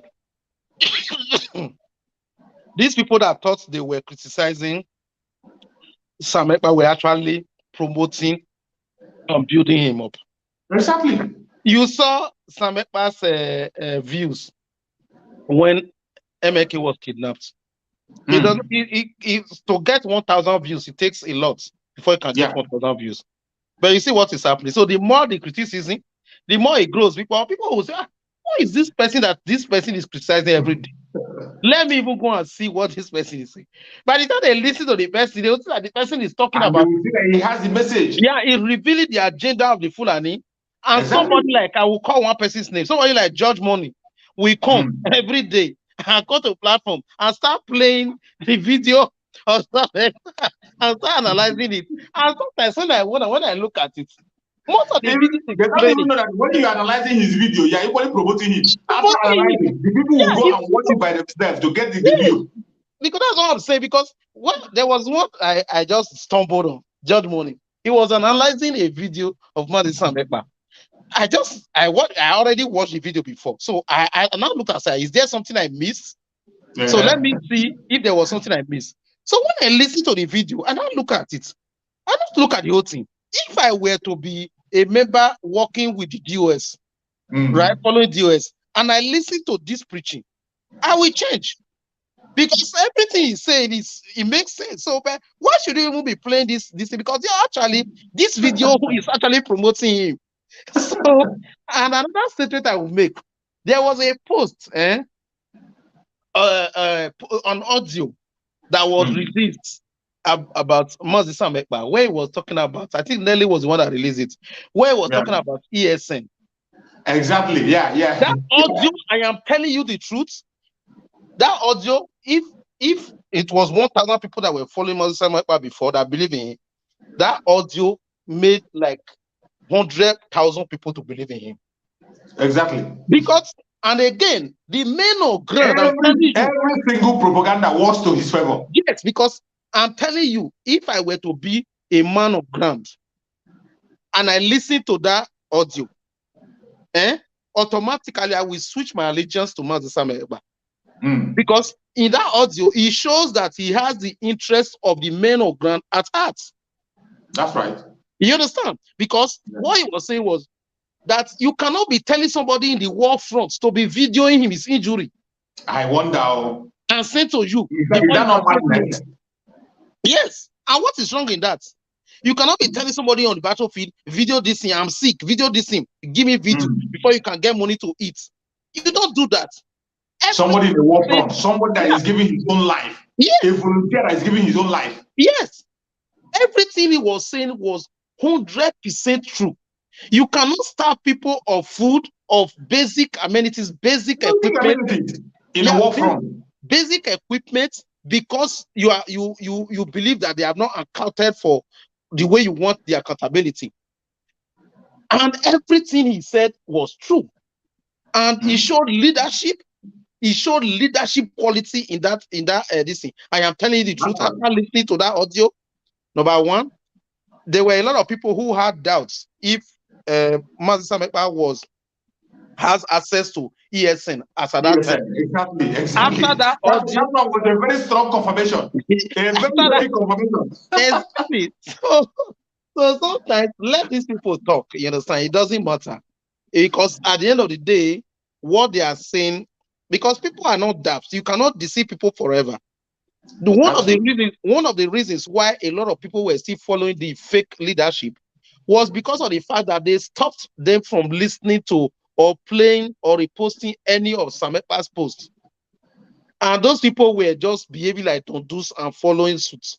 But now, any of them that has opportunity to go and listen to this gospel of truth will come back and say, we have been in darkness, so and that's what is happening. And right now, you can see what is going on. You can see what is going on. The man in Germany talking about he's supporting this other leadership. And you know that the only reason why that one is saying that is because money is no longer getting there. That's the only reason. So for his mind, okay, if I will not eat, then let this other group not eat.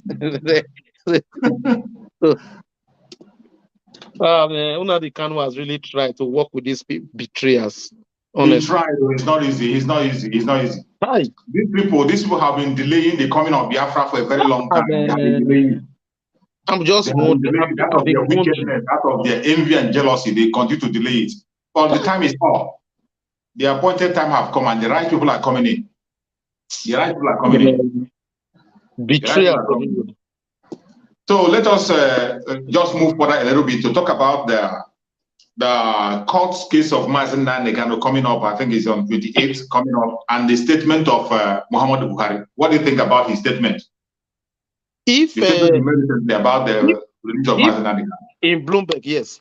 If Nigeria was a sane country, Buhari should have been held to contempt of prejudicial statements. That's a prejudicial statement, and Buhari should have been made to, just like Ejiofor said, should have been made to appear in court. If it was in the same country, yeah, you don't make statements on case that is ongoing. And from everything that Buhari has said there, it just shows that court case coming is just going to be a charade. Any decision that is going to come in that court case is not going to be meaningful. So as far as I'm concerned, I'm not energized or happily waiting for that court this thing, because I know that there's not going to be any sane decision from that. They have taken their decision already. Yeah, they've done what they want to do. Yes. So what we should do is to put our eyes on the ball. What is going to release Nnamdi Kanu is just what Ayabacho said one time: the getting of Biafra, or the negotiation of Biafra, the Biafra on the table. When Biafra comes to the table in Nigerian government, not in Nigeria, that's what that's what will release Nnamdi Kanu. Because one, Nnamdi Kanu has not been released because Nnamdi Kanu stood his ground that he needs Biafra. If Nnamdi Kanu said today, okay, I denounce Biafra, he will be released. So long as he's there, it means that he has refused to denounce Biafra. And anybody listening should know that they are not going to release Nnamdi Kanu if he did not denounce Biafra. And Nnamdi Kanu I've listened to and I've watched over time will not denounce Biafra. Not after knowing that somebody is actually holding the staff for him. One of the greatest favor Soludo did for us was going to see Nnamdi Kanu. That was one of the greatest favor Soludo did for Biafra. He thought he was doing it against us. Yes, without knowing it. Because for me, what I've been thinking, because after listening to all the miscommunication, the double standard from all these our representative representing us, seeing Nnamdi Kanu, their double speeches and everything today, we can't talk to him. He's bugged. Tomorrow he's saying this. My concern has been who will take the right information outside to Nnamdi Kanu, so that he will not be forced to make a decision that Wazirike made. That's right. Wazirike was actually forced to make that decision he made. I'm telling you the truth. All right, I agree with you. Originally, that man was fighting for Biafra. I agree with you. Yeah, he was forced to make that decision because looking at my deputies, all of them, they came and they have already bought them. So who am I fighting? If I beg, I'm gonna go there. I collect my money, go. That was what happened. And that can happen to anybody. It takes spiritual strength to see ahead. Because if you are just somebody who does not see ahead, you don't have that spiritual this thing, it's just that physical strength and that ginger to say, this is what I want. I'm telling you, if I were to be in the shape, in the place of Wazirike, I'm telling you, I'm not a spiritual man, I will make that same decision he made. Because how can you be in prison for people for how long? And the commanders that you have on ground that are to fight, that are to command people to fight when necessary, they brought them to you, and the commanders are not telling you, "Oga, I beg." They are not the one preaching to you. They are not the one preaching to you. Who are you going to command when you want to command people? And they are telling you, take 500 million, take 2 billion, take 5 billion naira and walk away. The commanders are telling you, God, they don't settle also. Then you will not be saying you are fighting for who? When the people you are fighting for have betrayed you. So for me, I don't blame Wazuruke for that at all. The only one I blame him for is working against the struggle. So what if I were to be him, or if you were to hear my voice now, what I would do is to stay away from the struggle. Stay away. Don't support. We don't need your support. Don't support. Just be on your own. Pretend as if you don't know about Biafra. Yes, you have collected money. Pretend as if you don't know that Biafra is existing. Don't speak about it. If you don't want to secretly support the struggle, just stay away from it completely. Don't work against the struggle. Don't work against the struggle. So that's the area I'm blaming him for, working against the struggle. Because if you cannot do it, another person is doing it, then don't work against that person. That's the only area I have concern with him. So for me, what I was scared of was something like this should not happen to Nnamdi Kanu. And I believe the reason why this did not happen to Nnamdi Kanu was because Nnamdi Kanu is a spiritual man. That's so right. he was able to see what you cannot see with your physical eyes. Because if not, do you know the information that they will be giving Nnamdi Kanu in prison all this while?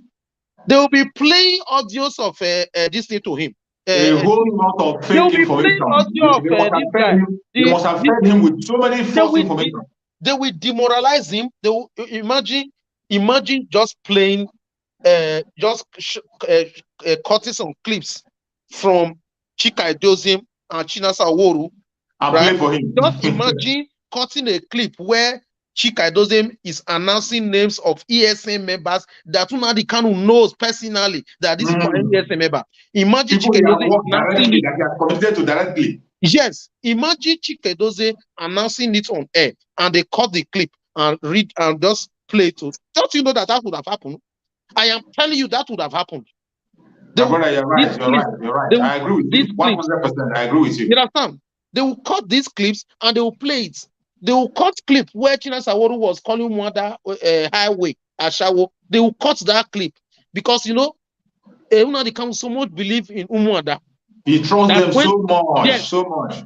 Biafra women in USA that when they join the struggle will move to the next level. So imagine cutting that clip and playing it to him on a regular basis. That would demoralize him. That's what they have been doing.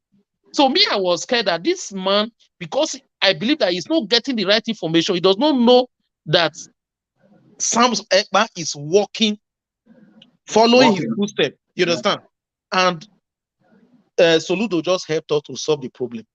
He just went there to report Sam Ekpa. In fact, I can just imagine what was going through Nnamdi Kanu's mind when he was telling him once you don't mention Sam Ekpa, hey, the mind will come back and say, thank God. You understand? Thank God. And from that day, you could see some Nnamdi Kanu. He has changed. The expression, everything about him in the court room, he changed completely. You can see him excited. So right now, I'm so confident because I know he knows that somebody is holding the torch for him. He's going to stand his ground right now.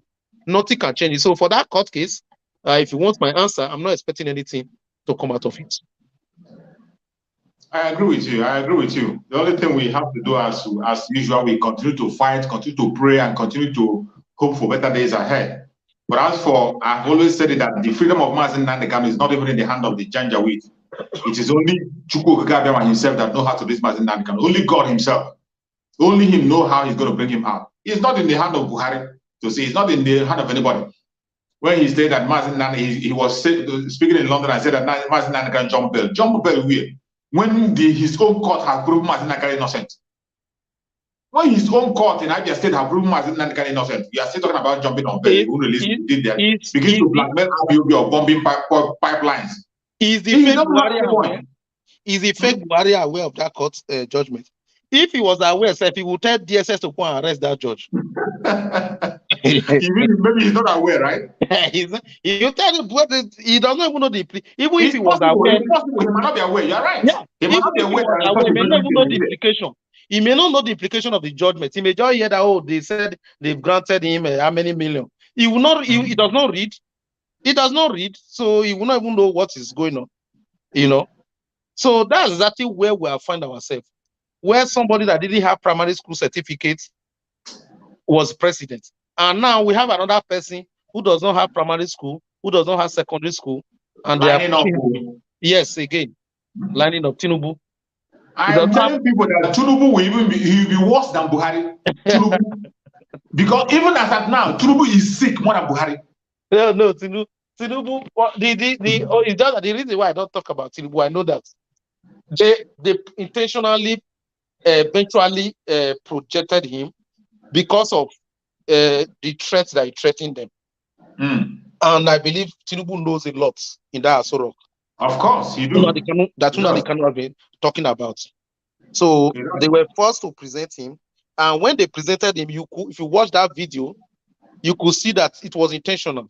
When Adamu was holding that hand so that the whole world can see that this hand is not functioning again, you don't notice it. Adamu was showing us, said the hand, see the hand, you're not paralyzed. While Buhari was holding the flag, doing this, so they intentionally did. So what they are going to do during the election, the entire structure of APC will work for PDP, and they will present. They will bring. After the primary of APC, every one of them went and visited Atiku Abubakar. Yeah, that's what they are going to do, and that's why a lot of people still talking about Peter Obi. I just laugh because if you let's even do the analysis, just fiscal analysis. Let's talk about South Obi. The Obi you are talking about, Lagos State. I can bet my money Obi can never win Lagos State. Never. Tinubu is going to do everything possible to win Lagos State. If Tinubu doesn't win anywhere, Lagos State, he must win Lagos State. The Southwest states, Tinubu is going to do everything to win the Southwest states. I am telling you. People are joking. They are not joking. And now remember, when you talk about winning, you are talking about reducing the value. So if the vote of Lagos was 2 million, 3 million, Tinubu will get majority of the votes. So which means that actually Lagos State vote is going to be shared between Tinubu, Atiku, because Atiku must still get votes in Lagos. Tinubu, Atiku, and Obi. The three biggest states that had voters, okay, let me just say four. The four biggest are Lagos State, Oyo State, Rivers State, Delta State. Even Rivers State, Obi cannot win Rivers State. Obi cannot win Rivers State. No, unless there is an agreement between Obi and Wike, that's when Obi can win Rivers State. Which I didn't see coming. It is possible though, because I see Wike is very angry right now. So it's possible. But now remember, Rivers State vote is just 1.something million. And that's the second, the third biggest state in the South. So just do the math. They are going to still share that Rivers State votes. Even PDP must get votes, even if they don't win it. This guy will use his money to get some votes in Rivers State as well. Now, come to Oyo State. Tinubu will win Oyo State. He will do everything possible with his touts and everything to win Oyo State. All those is southwestern states. Now, we are not going to allow election in Biafra now. Now, let's take, for instance, that it was the former leadership that was in charge. Yeah. then obviously we knew the election would have held. Because you can see right now, they are already using the same format they use in Anambra State, where they said, we have not made our decision. Mm. You understand? We don't want Yeah. to make a decision so that they will preempt us. They will not be working this. So the same format. So let's assume they were the one in charge. What would have happened is, in the southeast states, you can see, Ebonyi states. This man has so much power using force for Ebonyi people. He is Yeah. making statements of the fact that he's going to work massively to support APC He candidates. said it already, and he he's not in good time with Obi, so he's Exactly. going to do everything possible to make sure that he delivers. Yes, look at Imo State as well. Imo That State as man well. is ready to kill himself to make sure he delivers. Exactly. So which means that the votes are still going to be shared even in the southeastern states. So which means now, in all the southern states, you can see the votes split between the three of them. Now let's go to the north. You tell me which state Obi can win the north. Starting from the middle belt, give me one state that Obi can win. Where? So when people come out and start talking about Obi, I just look at them and I just shake my head. Only Kano State alone is about 5 million votes. Katsina State, Kaduna State, Sokoto State, those 4 states alone. Give me one state in the north that you are confident that Obi can win. Obi cannot win 2% of the vote from the north. Then how do you intend to be a president of Nigeria? Number one, you don't have 50% of the vote from the south because it's being shared by this thing, by both Atiku and you yourself and Tinubu. Then in the north, where can you get votes? So how do you become president? Is Obi contested to be the president of southern Nigeria or the president of Nigeria? So people don't think. And sometimes when I present this argument in comment to people who are talking about Obi, you see them come back to say, let's just try. Many of them know that it's not possible if they want to try. They know. They just want to cash in. This is time for them to make, especially those celebrities, this is time for them to make money. Some of them, this is time for them to build their platform. This is time to make themselves popular. That is what they're doing. Yeah. You want to gamble with the life of your born generation for Peter Obi with Peter Obi. Peter Obi that knows that he's not even contesting to be president. I beg you. Thank you, my brother. Thank God. Thank you so much, my brother. I really appreciate your contribution. You see, just as we are trying to create awareness and tell our fellow Biafrans to stand firm, don't be distracted. Don't be demoralized. It doesn't matter what you see. So many things you are seeing are not real. So many things you are not seeing are not real. The only real thing we know today is the coming of Biafra. The freedom of the people, that is the only thing that is real. Every other thing you can see is game. They are just playing games. They are just monetizing everything. The election you are talking about, the PVC, even the PVC, I learned that PVC in some places, they are collecting money for them to allow the register. You have to pay money. You have to pay money to register. Anybody that is telling you about, just because this is a question I've asked a lot of people, no single person, no one person has been able to give me an answer. One of my friends here in the US, he talked about Obi that he's supporting, and even one other one in Canada. He said he's ready to pay money to this thing. And I asked a simple question. From everything you know in Nigeria, just give me a permutation how Obi will win. I asked all of them the simple question. None of them could give me an answer. There is no single statistics that you can do, permutation that you can do, that will make Peter Obi. None anywhere, none. One of them told me that the church will make Obi president. And I asked the church. The church will do what? He said the church will make Peter Obi president. These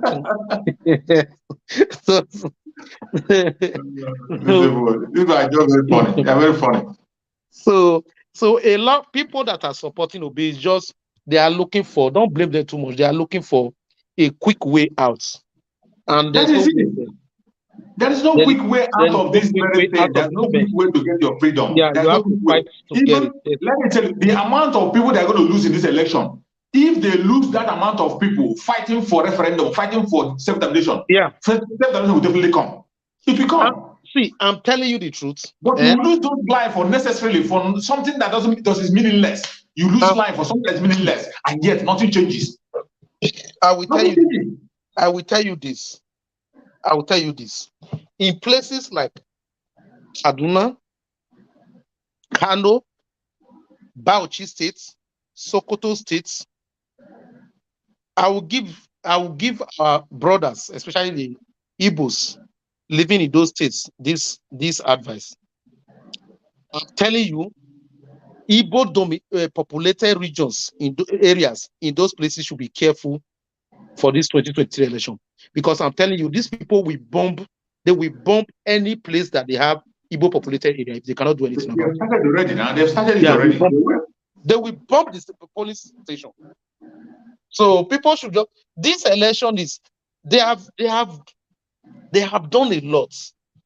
They have done a lot to implement 1989 Islamic agenda. That's right. They're almost at the completion stage. The only person that stopped them is Nnamdi Kanu. He derailed them. Because if they have been able to, succeed, because the enlightenment of Nnamdi Kanu actually woke up the southern governors. Yeah. And a lot of people that stopped that Ruga. Imagine our Pastor Ruga. Pastor Ruga was actually pushing Ruga settlement. Osibajo, who said he's a pastor, was pushing. In fact, they made, you see, this is the way they do things. They will make your person the head. They made him the head of that Ruga settlement plan. And they call it livestock something management. And he was pushing it. He was pushing the agenda. If they had succeeded in implementing that Ruga, that would have been the end, the completion of the Fulani agenda. Because now they now have settlements in every region in Nigeria. That settlement is their land forever and ever. Even when you say you want to break up Nigeria, how do you break up Nigeria when they are inside of you? They are residents there, they are senators there, they are House of Assembly members there, they are councillors there, they are part of you. So international community cannot do anything about it because they are part of it. How do you separate them? Because they now that land, that settlement is by rights theirs. That's what they wanted to do. And if by any chance you give them the opportunity to complete that agenda, Atiku has already told you openly that he's going for that agenda. He said a few days ago, the open grazing or Ruga. Yeah. He's going to do everything possible. If he means carrying out billions to bribe the southern senators, all the northern senators are on board. If he involves bribing all the National Assembly members, they are ready to take bribes. He will threaten them and bribe them. He will do it, and they will, in your own eyes, they will approve it. And once they approve it, they will make the laws, change the laws. Once they make those laws and change some of those things, put some things on that exclusive list. When they put those things on that exclusive list, the state government will not have power over it again. The laws of the state will now become redundant because the federal law will take precedence. I don't know if you understand what I'm saying. So if they succeed in doing that, that is the end of Nigeria. Nigeria will be a complete Islamic state. So that's what Nnamdi Kanu stopped. And that's why they are so angry with Nnamdi Kanu. That's why they are so angry at him. Yeah. They are so angry at him. Yeah, because he almost completed it. They almost completed the agenda. Just little thing, the Nnamdi Kanu stopped them. And that's why they are pissed. That's why they can use billions to go and kidnap Nnamdi Kanu all the way from Kenya. Bribe everybody, bribe it. It's so sad. And this brought me to one issue. That was if you saw the interview that was granted to Governor Samuel Oto of Benue State recently, his last interview. Yeah. In that the last interview, how what he was saying, they have stopped him from seeing Buhari, and he said he's ready to fight for it. Anytime he wants to speak, he will come on press and speak. So in the last speech, that interview that was granted, Samuel Oto was calling Benue people to go and get AK-47. This time around, and it's not to go and take a pump action. He's telling them to go and get AK-47, that if they arrest anybody, that he will stand. He will stand and defend the person. I've not watched the interview. If you have it, I need to watch that interview. In fact, I'm angry with that Sam Otom because in some of his recent posts, I actually posted on his wall, and I was very angry with him. This has passed the time of speaking and speaking and speaking. This is time for action. What I posted it on my channel. I posted the interview. That is the interview on my channel. Oh, the last interview they granted him. He's asking his citizens. He said there's no time because they killed about 15 people in his village. Was it 2 days or 3 days ago? They killed 15 people in his village. He came out and he was asking all the Benue people to go and get AK for. And if you know where to get it, go and get it. What if they arrest you, he will be there. No, what he should do. That's why I'm still calling it political statements, and that's why I'm angry with him. For me, he's making political statements. What you know them, they are politicians. They will always be politicians. That's what I'm saying. What Osun should have been doing by now, right, is to work on that ground. He does not need to just by himself openly support. Is to work with people on that ground to give these things to the people that need it and start to protect them, because self-defense is not a crime. It's not to come. How many people in Benue State that are in IDP camp can afford AK-47? Yeah, but I still believe that that's he made with the political statement. I believe that he's supporting something on the ground somehow. I'm not sure, but I believe so. Because if he's not, that means he's wasting his time. Yeah, see, Autumn is one of the first people that understand this agenda more than everyone. Very well. So what has he been doing? What has he been doing? What has he been doing? They have been fighting this man. He was the first person that challenged him when they were talking, when the people were castigating Mazen Nanaga for forming ESN. Yes. He was the person that challenged them. Yes, he knows the agenda. He knows everything. He knows the plans. He knows everything. What has he been doing? This guy that would have helped him. That guy that they killed, that Nana or whatever they killed. They used him to kill Ghana because he was the one that invited Ghana. Yeah. Yeah, they use him. So why by now you should know it's not just talk.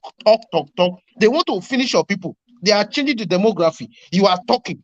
You are telling your people, go and arm yourself, go and protect yourself. What would they use to protect themselves? Knife? What you should be doing by now is to look for people to work with. Contact ESN, contact Samekpa, contact ESN, contact anybody you can contact. Benue State people, when you talk of in the military, the middle belt, they were the strong people in the military. I know by now the Fulani would have relegated them to the background. Contact those people. Look for a way to arm your people. Just look for somebody that you can use, you can trust. Use the person. Separate yourself. You don't need to anchor it. Separate yourself and arm your people.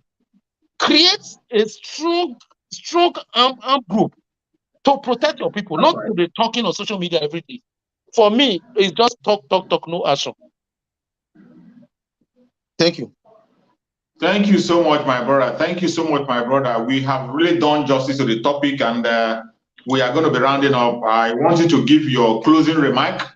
Give your closing remark so that we can round up. We have tried. We've spent almost 2 hours now. So let's round up the program and encourage our fellow Biafrans to be steadfast and continue the struggle because Biafra is near. Please give us your closing remark, my brother Eramos. I appreciate it. So what I will say to our people listening is this.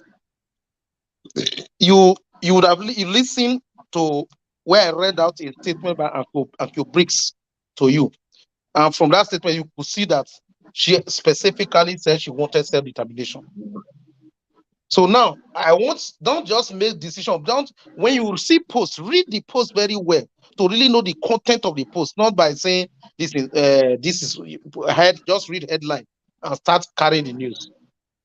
Right now, I'm not just talking to Biafrans, I'm talking to the entire South, including Oduduwa, those that call themselves Niger Delta, those that call themselves Middle Belt. Exactly. To start all the indigenous people, wake up. All the indigenous people.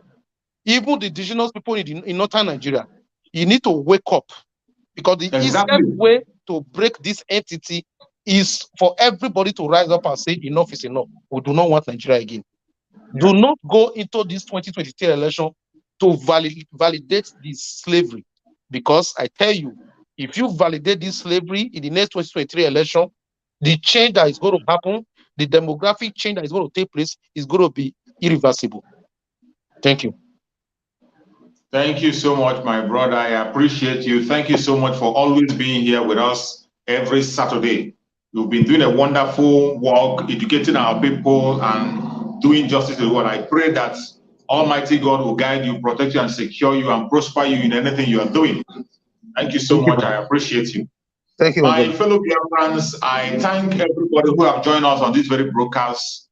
from the beginning up to now. I appreciate everybody who have been patient, people who have shared the video. Every single one of us have a role to play in this very struggle. We have a role to play. You have a role to play. I have a role to play. Even as you are sharing the video, making it to reach other places, that's a role. You are playing a role. You are playing a role. It is something you are doing. As you are commenting on the comment section, as you are supporting the channel, you are playing a role.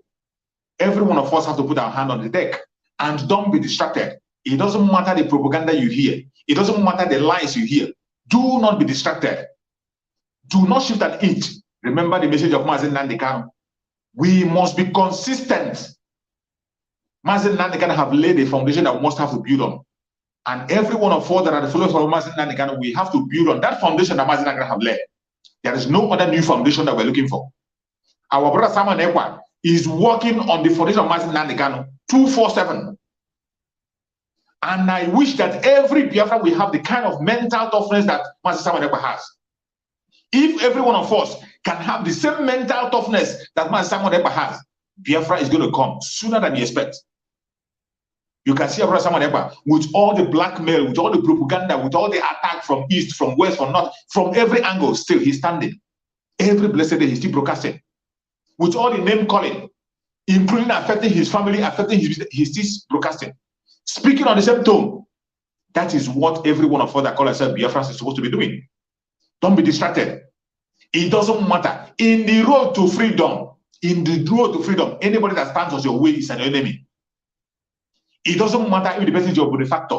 If it is your father, your mother, your brother, your sister, and that person stands on the way of your freedom, you have to crush the person and move ahead. We cannot compromise our freedom for anything. We cannot sell our freedom for porridge. Any other Messiah that present to you apart from the Messiah that we know, do not buy that idea. It is not part of us. The only man that we know that is speaking the voice of the masses is Spring Mazen Nnamdi Kanu, and we will continue to stand with him 101%. He is the only way we have to follow. He has laid a foundation. If you are confused, if you are tired of listening to bullshit or what people are saying, if you don't know whom to listen to, go and begin to play the old record of Mazen Nnamdi Kanu, his broadcast. Go and begin to play the old broadcast of Mazen Nnamdi Kanu. I tell you, there is no broadcast of Mazen Nnamdi Kanu that you will listen to and you will not get a message. That is the food I eat. That is where I train myself. Every of his message, when you listen to his message, before you finish listening to it, even if it's for 10 minutes, for 20 minutes, after listening to that message, you will get a strong message. You will have an answer to the questions you are asking, and you will know where you stand. Mazen Nnamdi Kanu said it is either Biafra or death. Mazen Nnamdi Kanu said he's going to fight for Biafra until the last minute. Mazen Nnamdi Kanu said he is not going to war. He is going to get Biafra self-determination through a referendum. But if they decide to bring a war to us, we cannot run away from it. We will defend ourselves. And the time for self-defense is now. Prepare yourself for what is about to happen. If anybody is telling you that it's going to be easy, it will not be easy. And freedom doesn't come easy. Nobody is going to hand you over your freedom. You have to take it by force. They said the kingdom of God suffereth violent, and only violent ones take it by force. It is time for you to take your freedom by force. Don't allow anybody to blackmail you. They will tell you, you're not talking about election, you are talking against your brother. Don't fall to that blackmail. Don't fall to that blackmail. You are not talking against your brother. It is about your freedom. If your brother is not fighting for your freedom, it means your brother is against you. Until that your brother repents. If that your brother repents and changes his evil way, then he remains your brother. But as long as your brother is fighting against your freedom, he is not your brother. So don't allow anybody to blackmail you and tell you that support your brother because you're not supporting your brother. Yeah? Even if Nigeria was a sane country, you're not supposed to be talking about tribal presidency. If Nigeria was supposed to be a reasonable country, you can't be talking about a Biafran president. You have to be talking about Nigerian president. But you cannot talk about that because the structure called Nigeria is not meant to succeed. It wasn't meant for anybody. Nigeria was not created for the Biafran. It was not created for the Dudua people. It was not created for the Middle Belt. It was not created for the Hausas. Nigeria was created for the British and British interests alone. And the Fulani Caliphate are the willing tool they are using to oppress every other indigenous tribe. That is why we must walk out of this very evil marriage. The marriage of the horse and the rider. We will not be part of it anymore. We can never, ever be part of it. And remember, Mazen Nnamdi Kanu spoke about our resolve, that we will defend the Biafra land. We will defend the Biafra land with the last drop of our blood. And no inch of Biafra land will be given out to the Fulani people. No inch of Biafra land will be given out, no matter what they do. They will kill us. We'll kill them. But at the end of the day, Biafra will definitely come. We are going to come back again next Saturday. We are going to meet back here again next Saturday to continue our program. Anytime we come on this program, it's an interactive section. Whatever contribution you have to make, click on the link, you come in and make your contribution. We have the program, it's a 2 hours program. In that 2 hours, I cannot be speaking alone. I don't know it all. If you have a contrary opinion, you have the right to come here and oppose me. If you have a superior argument, you can win a soul. You never can sell. That is why it's an interactive section. It is not only me speaking. You saw my brother Eramos coming here to make a great opinion. He has always been here all the time. So try to join us. I will also have a program on my channel, Chook Survivor channel. I'm going to have a program there by 7:30 p.m. Biafra time. I'm going to have a program 7:30 p.m. Biafra time. If you have time, you can join us and build also broadcast there. And we will continue to push on the message until the last minute. We're not giving up. And as we are rounding up, I saw my brother Maxwell. I'm making my closing remark, and Maxwell is coming in. So you've been a late comer this time around.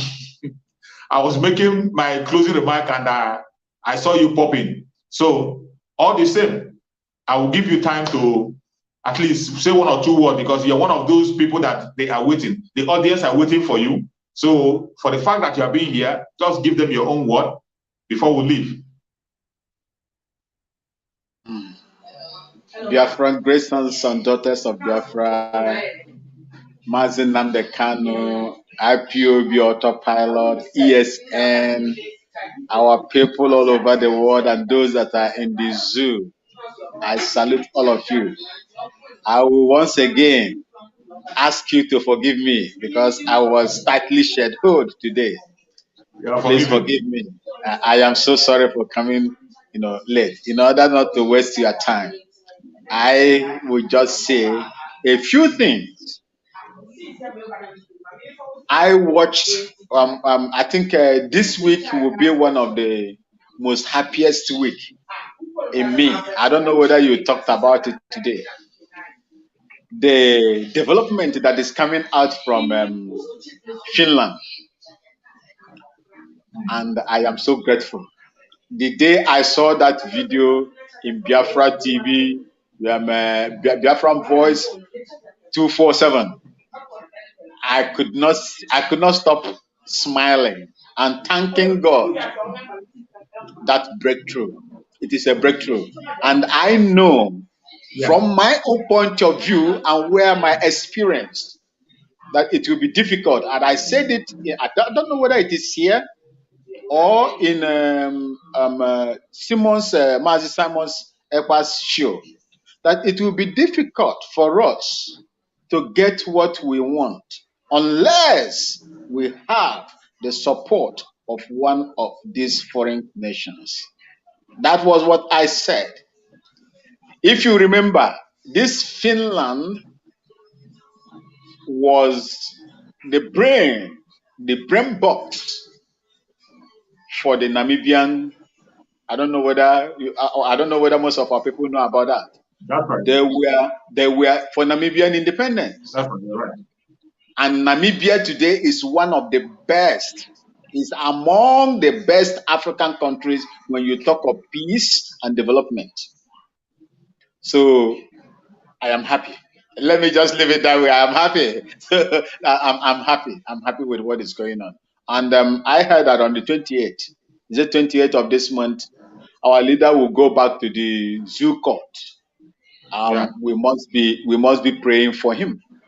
We will support him in prayers, and God has done His will on our leader. And I believe in no time he will come out. Yeah. If Nigeria is a place where, let's say, justice, equity, fairness dwell, I don't think that he will be there up to now. He should have been, released long time, because these people has nothing against that man. Right. That great son of Biafra, they have nothing against him. And that is why they are now trying to, immobilize him, demobilize him spiritually. They want to ridicule him. so that probably psychologically or whichever way they want to do it, then he will just collapse. And what am I fighting? What am I doing? I cannot be suffering. But the Spirit of God that is with him, no matter which angle they come through, he will succeed in what he is doing. I am so happy for you people.